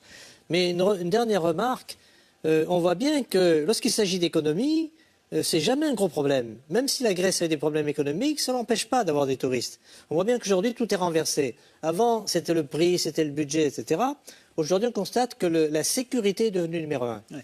Alors, je voudrais vous parliez un instant de la propreté. Question provinciale. Je suis monté à Paris pour un long week-end. La capitale est sale et j'ai passé mon séjour à surveiller mes affaires. C'est désolant. Oui, alors ce qui est intéressant, c'est que les provinciaux, les touristes français qui sont très nombreux, plus nombreux que les étrangers d'ailleurs, sont extrêmement virulents contre Paris et justement ils aident les citoyens parisiens sur ce point d'ailleurs. Alors ceux qui sont le plus critiques contre à peu près tous les aspects de Paris, c'est quand même les Français. Mais je pense que c'est un fait réel et il faut effectivement que la mairie de Paris s'empare de ce sujet parce qu'il y a un déni politique sur le sujet qui est absolument incroyable. On voit que les rues de Paris sont de plus en plus sales. C'est un fait évident. Donc maintenant, il faut qu'on lutte contre ça. Ça, c'est quasiment unique dans les annales. Alors, revenons alors sur une autre destination. Autre question, il y a beaucoup de touristes en Croatie. Pourquoi ce succès? Alors ça, la Croatie, c'est extraordinaire parce qu'il y a 2 fois plus de touristes en Croatie que d'habitants. Oui. Ça, c'est un succès. Oui, il y a 8,5 millions de touristes actuellement en Croatie. Il y a 4 millions d'habitants. Alors, pourquoi? Tout simplement parce que déjà avant Dubrovnik, il faut quand même dire où vont les touristes. Les touristes, ils vont surtout sur la côte d'Almaty. Ils vont à Dubrovnik, déjà des secteurs qui étaient bien connus. Oui. Mais la Croatie a fait de gros efforts. La Croatie a une véritable politique, avec les îles en particulier. Ils ont monté des ateliers d'artistes et autres. Donc ça prouve que, comme on disait pour la France, quand il y a une stratégie bien ciblée, ça marche. Et notamment, ils ont géré le problème de la délinquance parce que la Croatie est un pays où il y a beaucoup de petites délinquances. Donc, et ils ont vraiment donc, pris cet aspect en main. Et c'est clair que Dubrovnik, les Bouches de Kotor, qui ne sont pas en Croatie, mais auxquelles on accède, c'est formidable. Ils ont peu de belles plages parce qu'en fait, c'est des plages de galets. Ils ont une mer, par contre, qui est absolument magnifique. Et ils ont un bâti qu'ils ont rénové depuis 10 ans. Et donc, ça marche très fort. Ça paye du coup. Parce que... Et un rapport qualité-prix excellent, parce qu'on trouve du 650 € la semaine, donc en demi-pension, ce qui est un très bon tarif. Autre question, Christophe Naudin, je reviens à la sécurité, mais ce détail, on nous interroge, est-il vrai que les militaires de Vigipirate n'ont pas de munitions dans leurs armes? C'est vrai. Ouais. Alors, sur eux, par contre, non? Ils peuvent éventuellement déclencher un tir, mais c'est très compliqué. Il y a trop de sécurité par rapport à ça. D'accord. Bon, c'est une mesure de protection par rapport à l'action, mais c'est vrai qu'en fait, ils ne pourraient pas parler. Donnez tort, Josette Sissic. Oui, c'est le problème de l'accueil, cet éternel problème de l'accueil qu'on traîne depuis, depuis 50 ans. Voilà, on a retrouvé d'ailleurs des... C'est encore vrai aujourd'hui parce que les efforts... Alors, c'est pas exactement la vérité. C'est une image qui nous poursuit. Mais la réalité a quand même, c'est très difficile de changer des images. Donc effectivement, on continue à fonctionner sur ce cliché du mauvais accueil. Or moi, j'avais eu la possibilité de faire une étude en 2009 pour l'Office du tourisme de Paris, une étude qualitative. On a interviewé énormément de touristes français, étrangers, d'affaires, pas d'affaires, etc. Et on s'est rendu compte que non, que les touristes étaient plutôt très agréablement surpris par l'accueil qu'on leur réservait en France. Bon, c'était avant les histoires de criminalité. Ouais. Ils nous disaient, tiens, les Français parlent des langues étrangères, on ne s'y attendait pas. Oui, on s'est mis à parler davantage l'anglais, on sourit davantage quand même. Absolument. Et quand on a interrogé les Parisiens pour savoir quelle était leur perception des touristes, ça c'est extrêmement intéressant parce que on a pris 3 quartiers, des quartiers très touristiques, pas touristiques et moyennement touristiques. Dans les pas touristiques et moyennement touristiques, ils ont dit des choses extrêmement jolies sur les touristes. Ils ont dit ça détend l'atmosphère, ça donne un air de vacances à la ville, ça nous valorise, sans parler de l'apport économique. En revanche, dans les quartiers très touristiques, et malheureusement il y a des touristes qui viennent que dans ces quartiers-là, c'est-à-dire que ça va être la Tour Eiffel, Montmartre, etc. Là, les choses ne se passent pas bien parce qu'il y a trop de monde, ça sature. Donc, c'est le paradoxe. Alors, c'est là où il y a le plus de tourisme, où ça se passe moins bien. Où ça se passe moins bien, et la plupart des touristes qui viennent à Paris, c'est 2 jours et demi. Donc, pendant 2 jours et demi, ils vont aller à la Tour Eiffel, au Trocadéro, autour de Notre-Dame, donc dans les endroits saturés, donc où les choses se passent mal. Donc, je pense que c'est une des explications. Évidemment, je ne peux pas vous résumer tout ce qu'on a trouvé, mais c'en est une. Oui. Jean-Pierre Lozato-Giotard. Je disais quelquefois qu'avec tous les défauts qu'on a, si en plus on n'en avait pas, on serait formidable. Déjà qu'on n'est pas si mauvais. Mais pour revenir à ce que disait Josette, en effet, dans les quartiers aujourd'hui où il y a un tourisme de découverte, ce pari insolite, les gens ont tendance aujourd'hui, les étrangers, les Français d'ailleurs, à vouloir connaître d'autres formes de tourisme, d'autres types de contacts, ça se passe très bien. Et c'est vrai que la Tour Eiffel attire les délinquants, comme la place Saint-Marc à Venise attire les délinquants.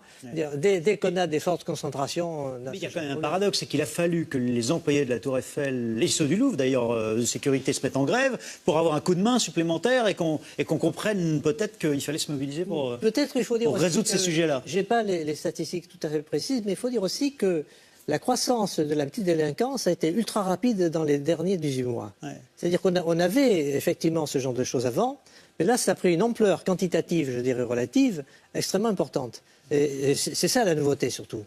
Alors, la médiatisation via Internet. Est-ce en raison de l'insécurité de certains pays méditerranéens que le tourisme de croisière, en revanche, est en plein essor? Alors, Jean-Pierre Lozato-Giotard. Oui, le tourisme de croisière, on peut remarquer que depuis plusieurs années, il est en croissance très forte. Oui. Et, indépendamment de tout ce qui s'est passé. Et il y a un lien là quand même avec cette question? Est-ce qu'il y a un lien?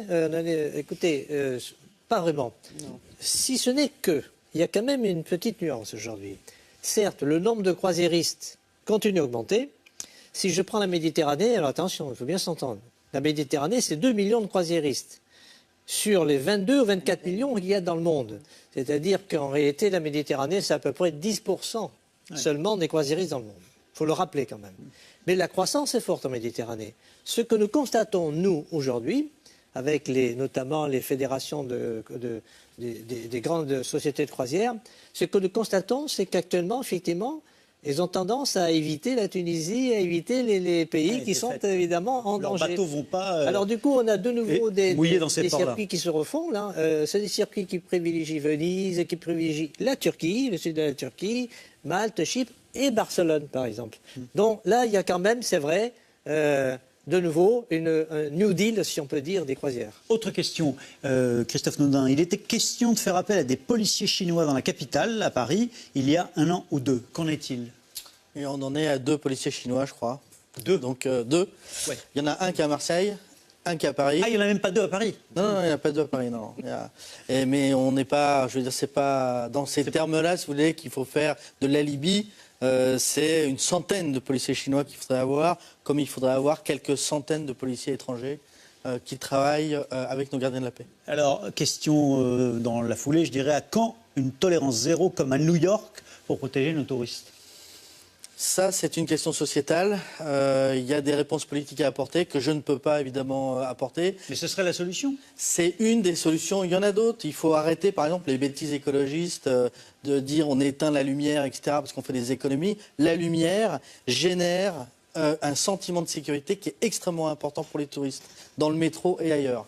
Et donc là, voilà, il faut travailler sur des choses simples comme ça, mais qui vont parfois à l'encontre des idées actuelles. Alors là, par exemple, un téléspectateur qui pourrait être un commerçant, par exemple, nous dit ne cherchons pas, il n'y a pas pire pour les touristes que l'insécurité. Je dirais même que la petite délinquance flingue le tourisme. C'est votre sentiment? Oui, c'est ce qui a été dit. Vous qui suivez les tour opérateurs, vous avez le sentiment que ça reste un élément qui détermine détermine leur stratégie commerciale? Oui, enfin, surtout effectivement donc, la géopolitique qu'on a longuement évoquée. Mais très clairement, je pense que ce qui a été dit là est tout à fait intéressant sur les deux Chinois. Ce qu'il faudrait, c'est qu'on ait une vraie stratégie touristique avec des chiffres, avec des ambitions.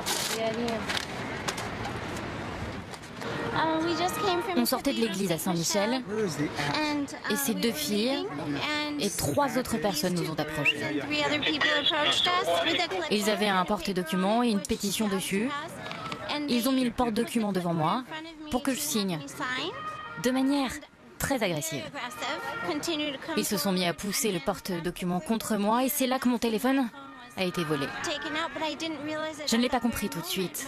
C'est après, quand ma sœur m'a dit « J'ai entendu parler de cette arnaque dans le guide touristique », que j'ai réalisé. Arnaque à la pétition, vol de portefeuille, vente à la sauvette. Pour ces policiers, c'est un peu le quotidien.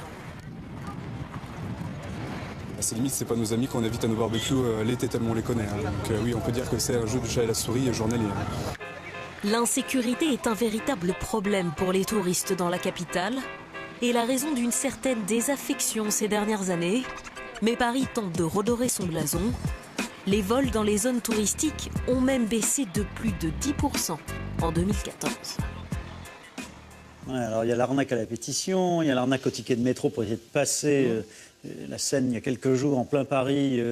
Des touristes chinois ou maghrébins se sont fait agresser parce qu'ils refusaient de laisser passer quelques jeunes venus de l'Est pour rester politiquement corrects. Bon, c'est des choses qui arrivent, on le voit bien, et on voit bien que beaucoup de touristes dans ce reportage nous disent bon, on ne va pas s'enfermer, il y a toujours des risques. Mais tout de même, on a vu le touriste chinois, lui, nous dire oui, je suis inquiet quand même, et Paris a une image qui n'est pas très bonne sur cette... quelle est la réalité de la baisse ou non du tourisme asiatique à Paris, Jean-Pierre Si. On a quand même effectivement des baisses de visas.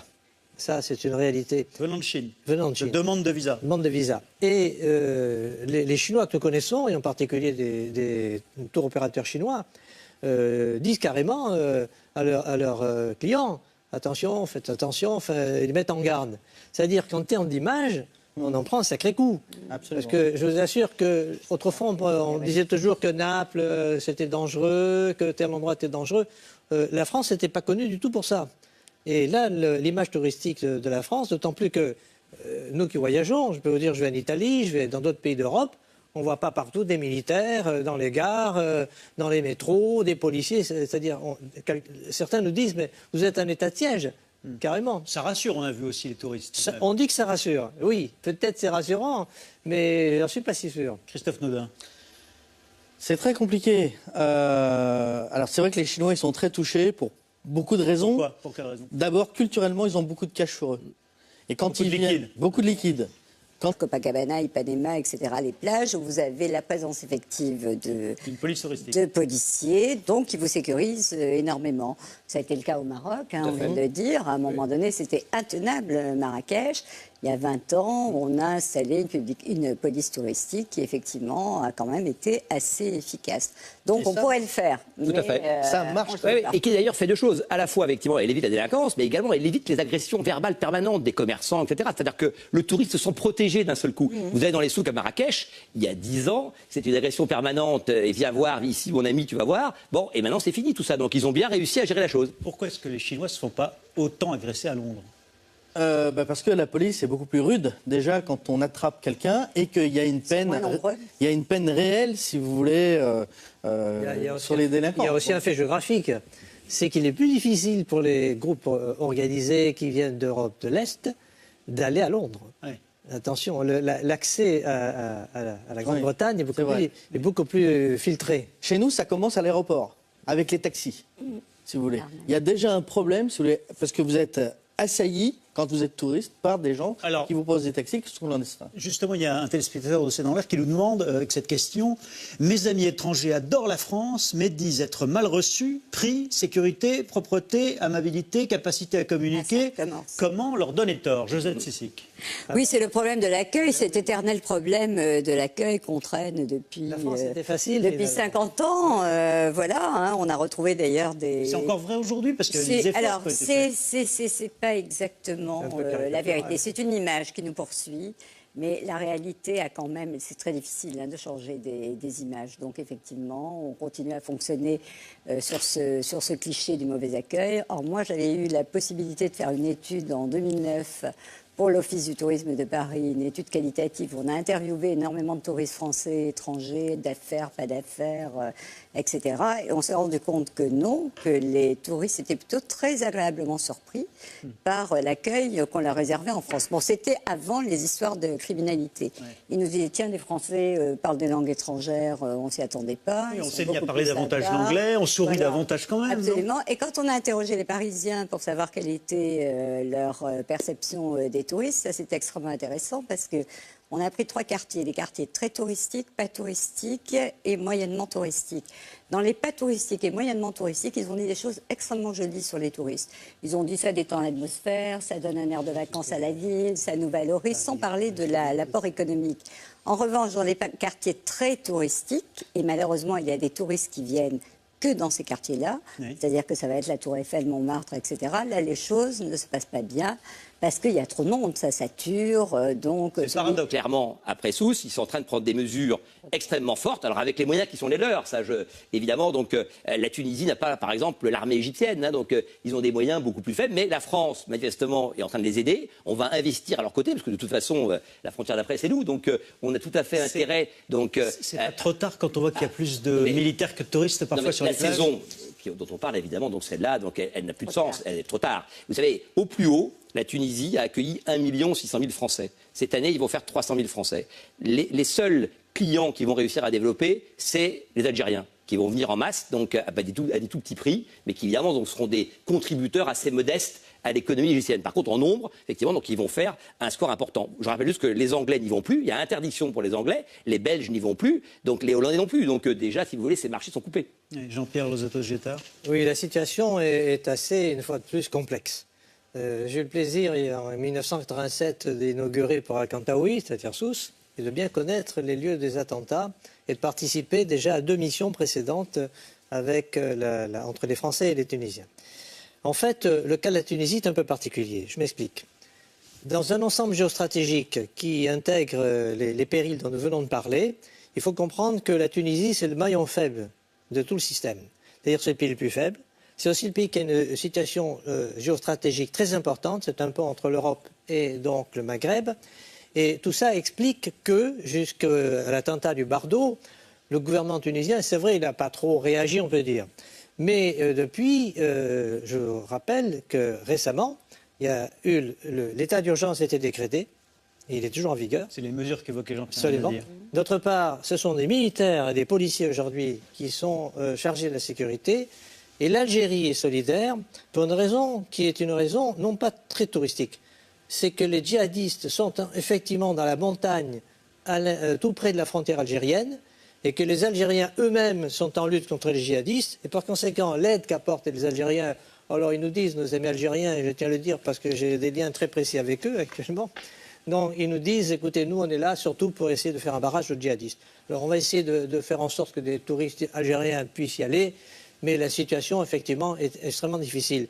Il faut rappeler aussi que l'Algérie, par rapport au Maroc, à l'Égypte et autres, c'est le pays qui fournit le plus de djihadistes par le nombre d'habitants. C'est-à-dire qu'il y a en gros 3500 Tunisiens aujourd'hui dans les troupes de Daesh, ce qui est considérable si on fait le rapport à la population tunisienne.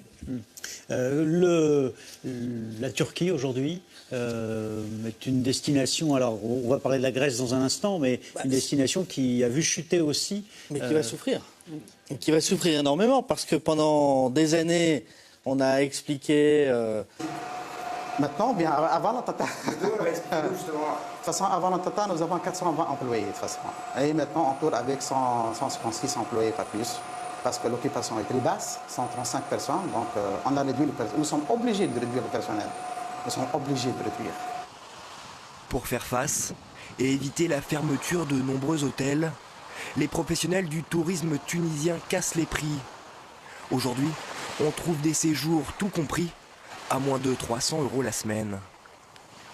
Voilà, alors l'eau est chaude, le soleil est là et certains touristes qui y retournent font de bonnes affaires. Mais question SMS, question d'un téléspectateur de C'est dans l'air, se peut-il que la déstabilisation de certains pays arabes ait pour but de repousser les touristes? C'est-à-dire, il y a une stratégie... Ah oui, il y a clairement une stratégie, effectivement, de repousser tout ce qui symbolise l'Occident. Et tout ce qui symbolise la mécréance. Mais là, il s'agit de déstabiliser l'économie de ces pays-là, surtout. Aussi. Mais pourquoi? Parce qu'on considère que les musulmans qui soutiennent ou qui aident cette industrie sont eux-mêmes des mécréants et qu'il faut lutter contre eux. Les premières victimes du terrorisme en général, ce sont les musulmans, les plus importantes. Et ce qui est compliqué, c'est que on essaye de mettre en place tout un tas de mesures qui sont illusoires, il faut quand même être clair. On a deux types de menaces aujourd'hui terroristes. On a le vecteur extérieur, qui vient frapper, c'est généralement très organisé, c'est pensé, etc. Et puis désormais, on a, et c'est nouveau dans cette stratégie, le vecteur intérieur. C'est-à-dire qu'on a métastasé en fait l'ensemble des sociétés et occidentales et musulmanes. Les fameuses initiatives solitaires, les Exactement. solitaires. Voilà. Tous ceux qui ne sont pas en capacité d'aller combattre pour Daesh en Syrie, faites votre djihad vous-même. Faites l'action que vous souhaitez faire. Donc on a des gens qui surgissent comme ça, qu'on ne connaît pas, qu'on n'avait pas repérés, et qui commettent des attentats amateurs, mais dangereux. Oui, cela dit, cette sécurité omniprésente, c'est favorable, c'est défavorable? En Tunisie, comme ça a une part d'efficacité quand même. Ça a une part d'efficacité quand ce sont les moyens de l'État qui sont engagés, c'est-à-dire quand on a des policiers ou des gendarmes qui sont en place. Mais quand on essaye de remplacer ces policiers qui coûtent cher ou ces gendarmes qui coûtent cher par des sociétés privées de sécurité, ça n'a plus aucun impact. Josette Sissik, le tourisme en Tunisie, on voit que certains résistent et y vont toujours parce qu'ils voient bien que c'est tout de même un pays magnifique. Comment vous le voyez évoluer? Moi, je suis très pessimiste. Les gens ont peur, ils ont raison d'avoir peur. On parle de cet ennemi invisible, il est partout. C'est pas parce qu'il y a des policiers qu'il peut pas surgir d'un moment à l'autre. Donc c'est quand même, ça peut arriver n'importe où. Ça peut arriver à Paris, ça peut arriver n'importe où. L'aide qu'apportent les Algériens. Alors ils nous disent, nos amis algériens, et je tiens à le dire parce que j'ai des liens très précis avec eux actuellement. Non, ils nous disent, écoutez, nous on est là surtout pour essayer de faire un barrage de djihadistes. Alors on va essayer de faire en sorte que des touristes algériens puissent y aller. Mais la situation, effectivement, est extrêmement difficile.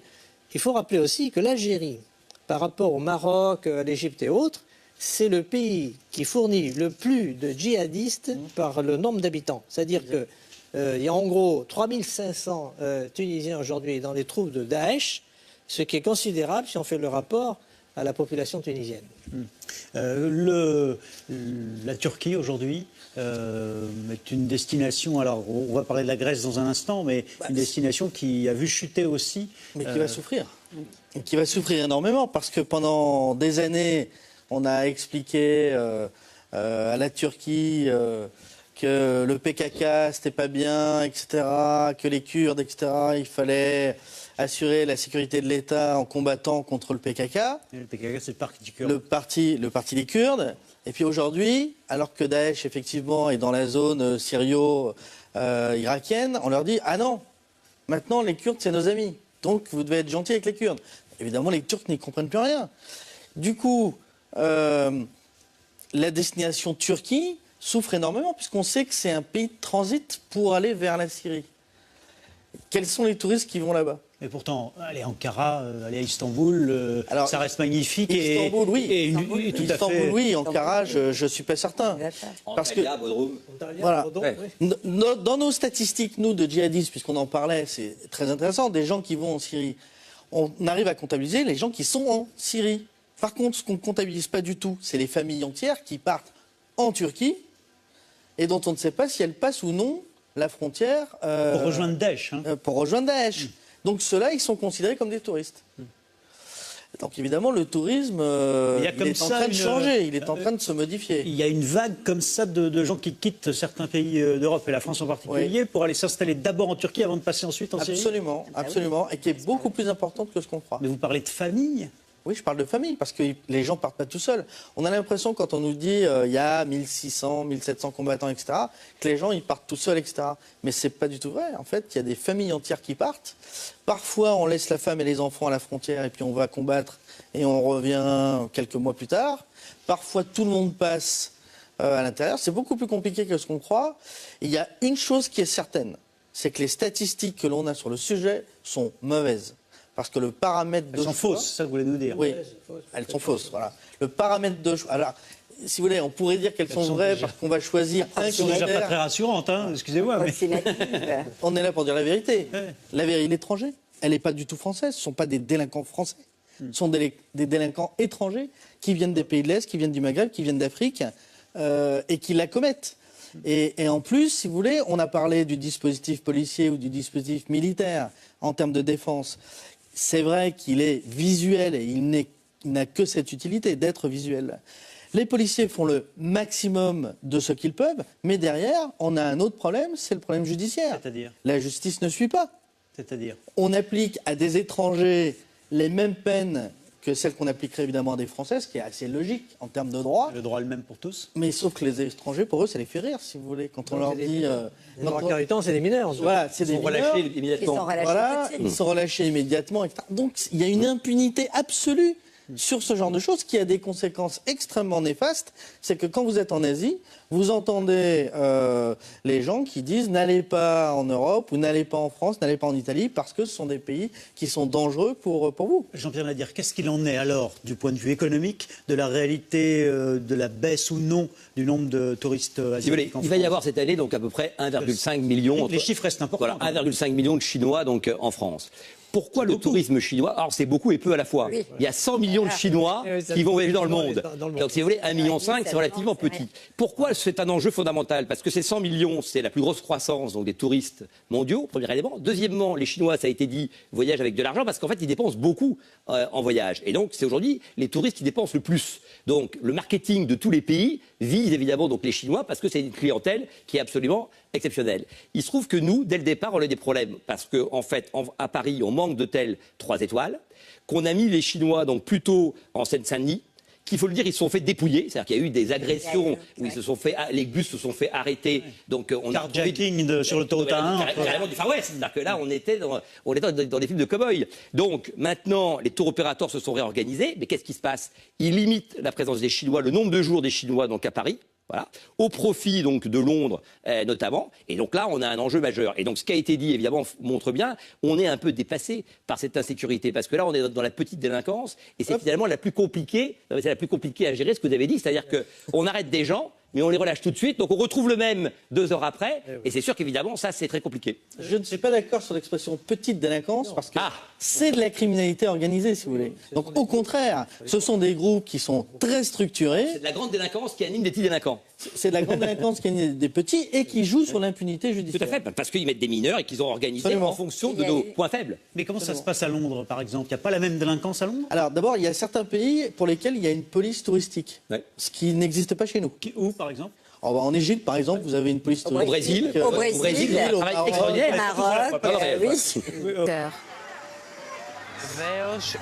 Une augmentation de la TVA dans la restauration et dans l'hôtellerie va avoir une influence sur le tourisme, car il y a des destinations comme la Turquie ou l'Italie où les taxes touristiques sont beaucoup plus basses. Rester compétitif, mais à quel prix ? Ce restaurateur ne veut pas faire payer l'addition à ses clients. Résultat, moins de profit et d'embauche dans un secteur qui emploie 1 personne sur 5 en Grèce. Alors notre émission, ce C'est dans l'air ce soir, c'est la sécurité et le tourisme. Et il n'y a pas au sens de la délinquance ou du terrorisme de problème de sécurité en Grèce. Non, il n'y en a pas. Et pourtant, il y a beaucoup de problèmes sociaux. Donc on voit que c'est un des facteurs les plus importants, peut-être après le budget, de choix des gens. Et puis il y a un autre facteur en ce qui concerne la Grèce. D'abord, c'est la même monnaie, donc c'est quand même bien pratique. Et deuxièmement, il y a une territorialité, il y a une continuité territoriale, ce qui fait que si on a un problème en Grèce, on peut s'en aller rapidement, sans difficulté. Ce qui n'est pas possible quand on est sur une île ou quand on est isolé. Josette Cicic, vous croyez que les gens aussi ont choisi finalement de se dire allez, on va les aider parce qu'ils ont eu des gros soucis, ils veulent soutenir Tsipras ou le gouvernement ou en tout cas la population grecque ? Alors, n'exagérons rien. La Grèce a toujours été une grande destination touristique, il ne faut pas l'oublier. Pour les Français, pour tout le monde. Hein. Les C'est un pays qui doit être 15e aujourd'hui au niveau classement. C'est un petit pays. Il y a 16 à 20 millions de touristes. C'est un tourisme. On n'a pas attendu aussi, même le XXe siècle. Historiquement, tout le monde a été en Grèce. Ça a été un voyage initiatique pour beaucoup de grands écrivains. D'ailleurs, que ce soit Théophile Gautier, Freud, etc. On allait en Grèce. Donc, il y a quand même une histoire. Une racine culturelle européenne. Il y a énormément de Français qui sont très hellénophiles, c'est comme ça qu'on dit, donc qui fréquentent ce pays. En ce qui concerne la progression, elle a eu lieu depuis 4 ans déjà, et l'an dernier, la Grèce elle date pas des problèmes plus avec l'Europe. 23%, ce qui est quand même énorme sur tous les marchés. Et sur le marché français, où on est passé de 500 à 600 000, donc à peu près. Donc, ce n'est pas un phénomène nouveau. Alors que cette année, il y ait eu effectivement une envie de Grèce, parce que ce pays a été très médiatisé, a été très malmené par les médias européens. Et ça, les Grecs, moi j'étais en Grèce à ce moment-là, les Grecs l'ont très très mal vécu à un moment donné, d'entendre, de voir ce qu'on pouvait dire sur la Grèce. Donc, fait qu'il y a eu incontestablement un élan de solidarité de la part de gens plutôt de gauche, il faut quand même le reconnaître, plutôt des soutiens à Syriza qui se sont dit on va y aller. Mais il y a 2 Grèces aussi. Il y a une Grèce, il ne faut pas oublier ça, il y a une Grèce très touristique, donc chère. Lui, les destinations d'obédience musulmane n'ont pas la cote et sont considérées comme effectivement des destinations à risque, très clairement, puisqu'on voit que le Maroc, qui lui pour l'instant n'a pas connu de problème particulier, est aussi en très forte baisse. Alors je ne donnerai pas de chiffres, parce qu'il y a un marketing du chiffre et que les Marocains disent que finalement ça marche très bien, mais enfin, quand on y va, c'est pas l'impression que ça donne. Pour revenir à nos amis tunisiens, moi je pense quand même qu'il faut avoir un sentiment de solidarité avec eux. Les Tunisiens sont nos frères, sont des gens qui nous ont accueillis pendant des années. On a été en vacances les uns et les autres, à des tarifs défiant toute concurrence, dans des conditions qui étaient formidables. Et aujourd'hui, voilà un pays qui est au bord de l'implosion sociale, parce qu'évidemment, on l'a dit, 400 000 emplois directs, mais surtout 2 millions indirects, et peut-être même plus. Et on voit bien que l'hôtelier qui intervenait et qui passe de 450 personnes à 150, en Tunisie, il n'y a pas d'avantage social, il n'y a pas de pôle emploi, et quand vous êtes renvoyé, vous ne touchez plus de salaire. Donc là, on va avoir une manne pour le terrorisme extraordinaire. Ça continue comme ça, parce qu'en fait, il y a des corps de gens qui vont être totalement inactifs, des familles entières qui vont se retrouver sans le sou, et évidemment, ça c'est un terreau. Donc il faut lutter contre ça, et clairement, effectivement, réussir à recréer une dynamique. Alors, je pense que... Vous faites comment? Alors, je pense qu'après le Bardo, nos amis tunisiens le musée du Bardo, l'attentat du musée du Bardo, qui concernait des croisiéristes, qui allaient en excursion, je crois qu'ils n'ont pas été, la réaction n'a pas été assez forte, et qu'ils ont finalement pris les choses de manière un peu molle. Là, très clairement, après Sousse, ils sont en train de prendre des mesures extrêmement fortes, alors avec les moyens qui sont les leurs. Évidemment, la Tunisie n'a pas, par exemple, l'armée égyptienne, ils ont des moyens beaucoup plus faibles, mais la France, manifestement, est en train de les aider. On va investir à leur côté, parce que de toute façon, la frontière d'après, c'est nous, donc on a tout à fait intérêt. C'est pas trop tard quand on voit qu'il y a plus de militaires que de touristes parfois sur les plages. La saison dont on parle, évidemment, celle-là, elle n'a plus de sens, elle est trop tard. Vous savez, au plus haut, la Tunisie a accueilli 1 600 000 Français. Cette année, ils vont faire 300 000 Français. Les seuls clients qui vont réussir à développer, c'est les Algériens, qui vont venir en masse, à des tout petits prix, mais qui évidemment seront des contributeurs assez modestes à l'économie égyptienne. Par contre, en nombre, effectivement, ils vont faire un score important. Je rappelle juste que les Anglais n'y vont plus, il y a interdiction pour les Anglais, les Belges n'y vont plus, les Hollandais non plus. Donc déjà, si vous voulez, ces marchés sont coupés. Jean-Pierre Lozato-Gétard. Oui, la situation est assez, une fois de plus, complexe. J'ai eu le plaisir, en 1987, d'inaugurer pour Al-Kantaoui, c'est-à-dire Sousse, et de bien connaître les lieux des attentats et de participer déjà à 2 missions précédentes entre les Français et les Tunisiens. En fait, le cas de la Tunisie est un peu particulier. Je m'explique. Dans un ensemble géostratégique qui intègre les périls dont nous venons de parler, il faut comprendre que la Tunisie, c'est le maillon faible de tout le système. C'est-à-dire que c'est le pays le plus faible. C'est aussi le pays qui a une situation géostratégique très importante. C'est un pont entre l'Europe et donc le Maghreb. Paris tente de redorer son blason. Les vols dans les zones touristiques ont même baissé de plus de 10% en 2014. Ouais, alors il y a l'arnaque à la pétition, il y a l'arnaque au ticket de métro pour essayer de passer la Seine il y a quelques jours en plein Paris. Des touristes chinois ou maghrébins se sont fait agresser parce qu'ils refusaient de laisser passer quelques jeunes venus de l'Est pour rester politiquement corrects. Bon, c'est des choses qui arrivent, on le voit bien, et on voit bien que beaucoup de touristes dans ce reportage nous disent bon, on ne va pas s'enfermer, il y a toujours des risques. Mais tout de même, on a vu le touriste chinois, lui, nous dire oui, je suis inquiet quand même, et Paris a une image qui n'est pas très bonne sur cette... quelle est la réalité de la baisse ou non du tourisme asiatique à Paris, Jean-Pierre On a quand même effectivement des baisses de visas. Ça, c'est une réalité. Venant de Chine. Venant de Chine. Demande de visa. Demande de visa. Et les Chinois que nous connaissons, et en particulier des tour opérateurs chinois, disent carrément à leurs clients, attention, faites attention, ils mettent en garde.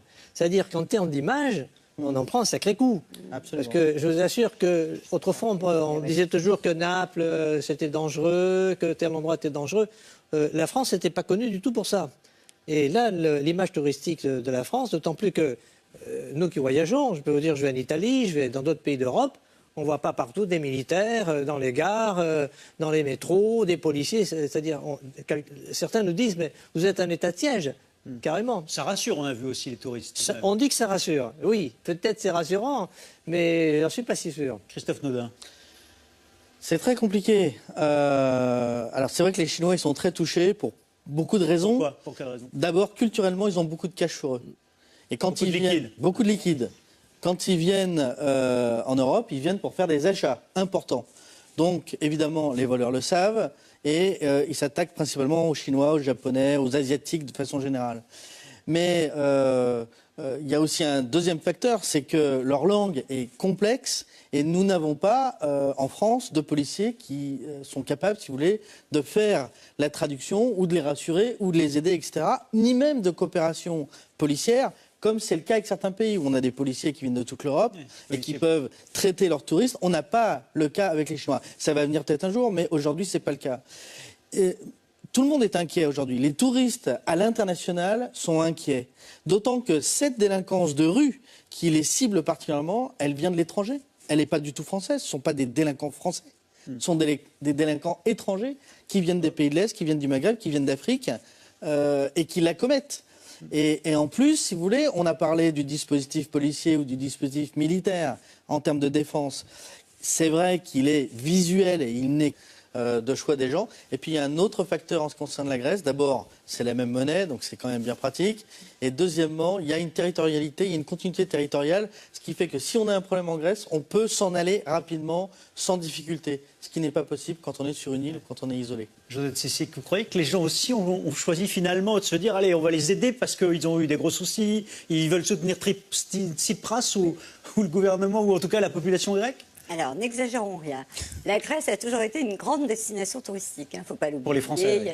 Pour tout le monde. Les c'est un pays qui doit être 15e aujourd'hui au niveau classement. C'est un petit pays. Il y a 16 à 20 millions de touristes. C'est un tourisme... On n'a pas attendu aussi, même le XXe siècle. Historiquement, tout le monde a été en Grèce. Ça a été un voyage initiatique pour beaucoup... de grands écrivains, d'ailleurs, que ce soit Théophile Gautier, Freud, etc., on allait en Grèce. Donc il y a quand même une histoire. Une racine culturelle européenne.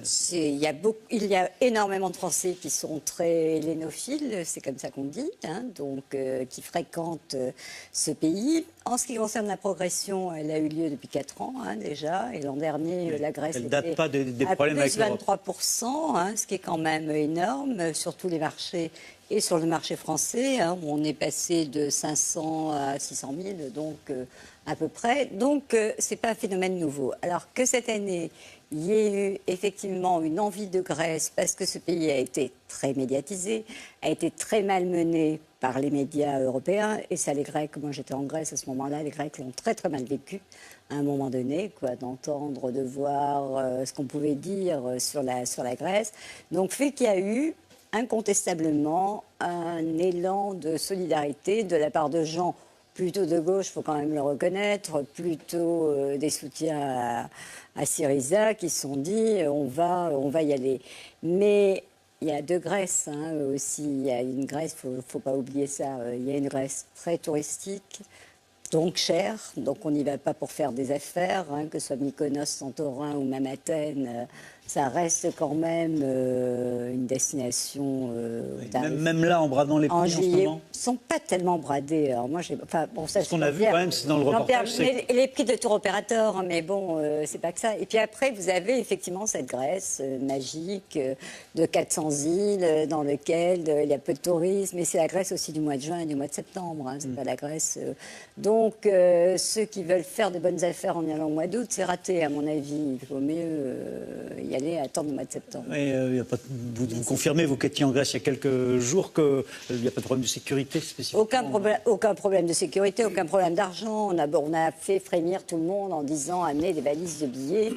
Pas très sécurisant. Bon, puis ça peut éclater n'importe où, le Liban. Vos conseillers, vous, Jean-Pierre Nadir, qui surveillaient tous les voyagistes. Les conseilleurs ne sont pas les payeurs en la matière, donc on sait que c'est toujours très compliqué. Mais en tous les cas, personnellement, je pense que si on raisonne par zone, en Tunisie, je pense qu'on peut aller à Djerba, parce qu'encore une fois, donc, la zone qui a été touchée, Sousse pour El Kantaoui, est une zone beaucoup plus ouverte. Moi, je pense qu'on peut aller à Djerba. Je pense qu'en Turquie, on peut aller à Bodrum ou à Antalya.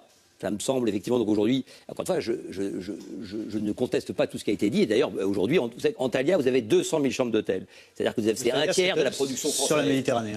C'est un spot balnéaire qui est absolument incroyable, qui a connu de grandes heures et qui aujourd'hui, évidemment, donc depuis 3 ans, est en forte baisse, à la fois pour ce qui a été évoqué, mais aussi pour les prises de position d'Erdogan, qui n'ont pas toujours été très bien comprises donc, en Europe. Mais je pense qu'on peut effectivement y aller de manière relativement sécure. Et si vous voulez, de toute façon, il faut bien aller quelque part. C'est-à-dire qu'aujourd'hui, lorsque vous dites qu'on ne peut plus aller en Turquie, on ne peut plus aller en Égypte, on ne peut plus aller en Tunisie, on ne peut plus aller au Maroc, et on va où? Alors on va un peu au Portugal, on va en Espagne, mais c'est déjà plein partout, si vous voulez. Et donc il y a un moment donné où de toute façon, cette carte, il faut bien la reconsidérer. Alors on va voir que précisément, il y a un des pays qui était sur la sellette pour d'autres raisons.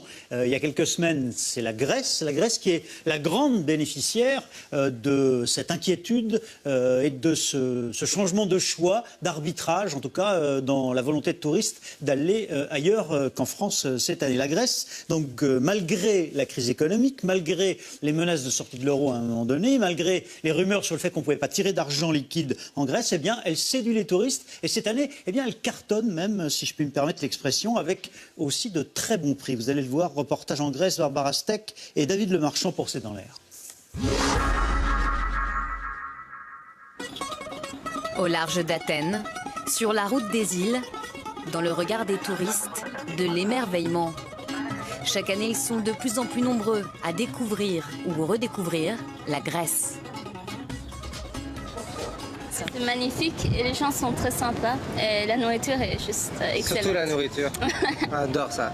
Le climat est génial, tout est génial. On vient ici tous les ans pour 3 semaines, depuis 6 ans, donc on adore la Grèce.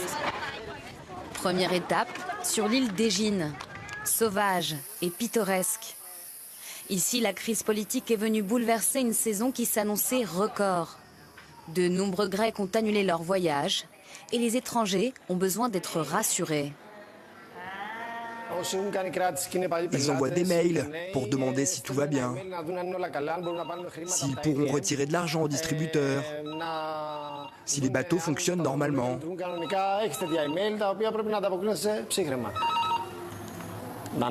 Allô, oui?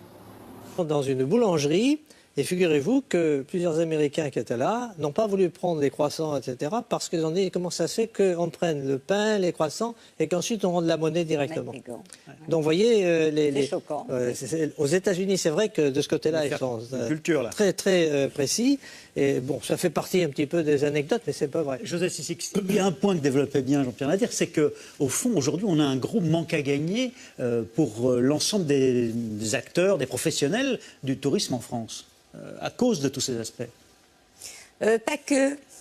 On est aussi dans une situation très concurrentielle, ce qui n'était pas le cas il y a ne serait-ce que 20 ou 30 ans. Notre ami géographe pourra en parler mieux que moi. Donc aujourd'hui, on a le choix. Donc effectivement, cette concurrence fait perdre des parts de marché à la France. On est un pays dont les équipements ont vieilli. beaucoup, et notamment l'hôtellerie. Hein. On a sans doute perdu beaucoup de parts. On ne renouvelle pas assez le parc sur le hôtelier. balnéaire, et oui, beaucoup sur le balnéaire. Hein. Nos petites stations mises en plage, c'est infini. En 10 ans, 3000 hôtels en moins en France. C'est le seul pays qui n'a pas de croissance de chambres d'hôtel. Tous les pays sont plutôt à plus 5% en construction, en bâti. On est le seul pays qui régresse. Mais comment ça se fait? Ça se fait très simple. Comment ça se fait? C'est qu'aujourd'hui, la législation vous incite plutôt à passer en résidence locative, plutôt effectivement en hôtel, parce que les rénovations coûtent très cher, parce que vous avez un certain nombre d'obligations, à commencer par la fameuse ascenseur. Donc les règles sont trop lourdes. Beaucoup trop lourd. Et donc, les petits hôtels n'arrivent pas à rénover. Et donc, les propriétaires, effectivement, passent à autre chose. Et donc, si vous prenez Paris, puisque c'était le cas évoqué, à Paris, depuis 10 ans, vous n'avez pas construit une chambre d'hôtel. Nous avons 80 000 chambres d'hôtel. Depuis 10 ans? Oui, parce qu'en fait, vous avez des hôtels nouveaux qui sortent, les fameux palaces, mais au détriment des 3 étoiles, des 4 étoiles. À Londres, vous avez 130 000 chambres d'hôtel. À New York, vous êtes passé de 80 000 à 100 000. Nous, on stagne à 80 000. À un moment donné, si vous n'avez pas de structure d'accueil, le tourisme mondial va doubler. On est à 1,1 milliard, on va passer à 2 milliards. On va les mettre où? C'est-à-dire que déjà, il y a un vrai enjeu de créer une dynamique de construction. Jean-Pierre Lozatto-Giotard, il y a un objectif qui a été fixé par Laurent Fabius, ministère des Affaires étrangères, c'est 100 millions de touristes en France, alors qu'on est vers 80, pour 2020. Comment on va faire pour les atteindre? Alors écoutez, moi je crois que la situation est beaucoup plus complexe que ce qu'elle apparaît. D'abord, je tiens à rappeler que la France n'a jamais été le numéro 1 des recettes touristiques. Il faut jamais le rappeler. Elle a été au mieux toujours 3e. Elle a toujours été battue par les États-Unis et l'Espagne, toujours en termes de recettes. Le nombre de gens qui viennent ne veut pas dire forcément l'argent gagné. Les chiffres, États-Unis, 125 milliards. Voilà. Espagne, 65 milliars. La France, 55 milliards. Donc vous voyez quand même les différences. Là, c'est une situation ancienne. Ce qui est nouveau, c'est que la Chine, mais ça, on comprend, la Chine va devenir évidemment à la fois la première destination, le premier pays émetteur. C'est une grande évidence. Tsipras, ou en tout cas les Grecs, on les soutient. On veut qu'ils restent dans l'Europe. En tous les cas, c'est un vrai message d'espoir, parce qu'il y a 4 ans, je rappelle que la Grèce était en difficulté sur le plan touristique. Ils ont fait 12 millions de visiteurs, et cette année, ils vont passer les 20 millions. Donc il y a eu une battre leur record. Absolument incroyable. Et ça devient une destination phare, puisque cette année, même, certains chiffres diraient 24 millions de touristes qui deviendraient, alors là, pour le coup, très conséquents. Vous l'expliquez comment, alors? Alors, je l'explique par plusieurs choses. D'abord, encore une fois, ils ont beaucoup d'hôtels. Ils ont 600 000 chambres d'hôtel en Grèce. C'est-à-dire qu'ils en ont quasiment autant qu'en France. Donc déjà, c'est un acte 1. En acte 2, donc, il y a un tour operating extrêmement développé, avec beaucoup d'avions, un rapport qualité-prix qui est quand même, ça a été dit, donc relativement intéressant, une très bonne qualité d'accueil, et puis surtout, effectivement, donc, beaucoup de choses à faire et à voir. C'est évident. Donc, ils ont un patrimoine à disposition qui est absolument incroyable. Et puis, la diversité des îles fait que finalement, ils ont une offre quasiment inégalée sur la carte du tourisme. On va passer maintenant, merci, aux questions SMS et Internet de C'est dans l'air.